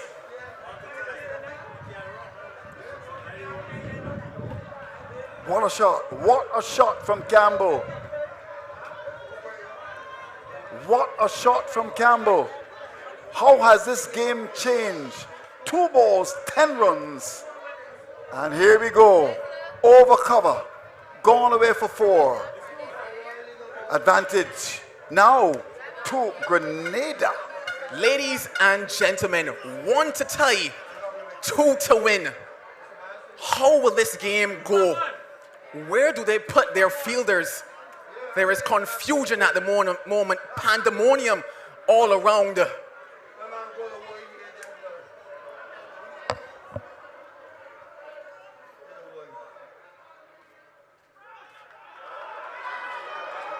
They get 1. He's hobbling. Can he get back for the second? Make room! Grenada, the Spice Isle, they are going to the final! Oh my goodness! Captain fantastic, Captain spectacular. His name is Ron Campbell. Indeed, and what a performance, coming out at a time when Trinidad and Tobago had got the initiative. First ball as the return, hitting the ball high over the top of wide long on for 6, and then a crunching drive to cover for 4, and then it went down to short fine leg, hobbling away, getting that second run. And what a performance by the men from the Spice Isle. They are on their way to the region's Mecca. What a fantastic performance. He entered a man. He's leaving a mortal here today, hoisted on the shoulders of those that have come to support Grenada. Unbelievable scenes in this semi-final of the Regional Police Cricket Tournament. Fantastic. Tears are flowing. Unbelievable. He got back onto it, had to hobble back to the other end, but hop he did to the land of glory. Indeed. And what a semi-final. What a semi-final. A little turn away. Look at him hobble and hobble. He knows that he's got to do it for his nation. He hobbles, and he gets back. And look at the celebration just about now. Tremendous performance from Grenada. They're into the finals against St. Vincent and the Grenadines. And I can assure you that on the evidence of what I've seen so far in this competition, I would think that the two of the teams playing the best cricket are into the finals. And what a game we've had. So, victory to Grenada. I would imagine what it is like there in their country as the music begins to pump in the background. Joel Mannon, we've had two fantastic semi-finals. Two fantastic semi-finals indeed, and ending in mass, twice mass. Grenada, they needed 176 for victory. It started off well with Jeremiah with 29, and Lyndon Lawrence, he was the man with the bat, swinging it well. He got to 37. Then things started to slide a bit. Regis, he came to the party with 26. The captain, or rather, sorry, Regis, he came to the party, but then the captain, it was Heron Campbell, 18 not out. He had to retire at one point on 6 and over number 11. Returned in the final one and did justice before his side. Cato, he got the 21. St. Hilaire, he added 23. 13 not out by Noel.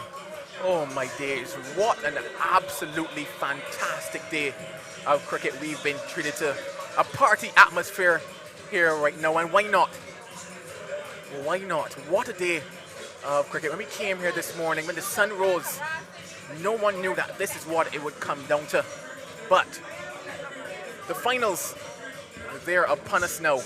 St. Vincent and the Grenadines, they will be taking on Grenada for a spot in glory to be crowned kings of the Regional Police Cricket Tournament. Yeah, scenes of joy, particularly, of course, in the camp of Grenada. A lovely crowd gathered here, and despite the fact that Barbados, the hosts, are out of it, the interest in this competition is very high, and one will no doubt look forward to the finals between St. Vincent and the Grenadines Police Force and the Grenada Police Force. It is expected to be a very good final indeed. We're going to try to see if we can hang on for a minute or two to get the captain off the Grenada side. I know he's hobbling. Wayne Holder's gone to try to get him, but if we can't, of course, we'll have to just put a wrap on this. But what scenes here at the Weymouth grounds. Take a bow to the organizers. We've really seen tremendous cricket. It has excited the taste buds. Thanks to our cameramen. Good work indeed from Mr. Green and his wonderful team. No doubt we're looking forward to the big finals. We invite everyone to come to Kensington Oval, of course, who can make it. And of course, we've also got the stream as well. So you can either come to Kensington Oval, or of course, you can, of course, watch it on the stream. Jeremiah making 29, Lawrence 37, Regis 26. And then when you went down to the last over, you know, you had 2 wickets and 2 balls. And in the end, the captain, who went off because of an injury, said, no, I've got to come back. I've got to shepherd the flock to safety, and energized by the fact that if you feed your faith, doubt will starve to death. And if you itch for success, then keep on scratching. We've got the captain of the Grenada side. He's hobbling. But of course, the sunshine is very much in this country, in Spice Isle. And we're going to have a quick word with him before we say goodbye. His smile is as broad as Grenada's, that wonderful beach there. Of course, Grenada boasts some wonderful beaches. Let me say congratulations to you, my friend, Heron Campbell. You're into the finals. How did you do it? Thanks. I thought that we played well throughout the tournament, and in this game, I thought that we played well right on to the end. It was left to me as a captain, and I came out and I did it. Yeah, because when you came back out, 2 wickets had fallen, you were behind, and the first ball you got, you hit it for 6. Yeah, my thing was to just keep my eyes on the ball. I realized the bowler was bowling a lot of slow balls, So I just had to keep my eyes on the ball, and once I connect, I'm gonna get it over the rope. Yeah, and then a beautiful crunch and drive through cover. Yeah, he was a full pitch ball, full pitch.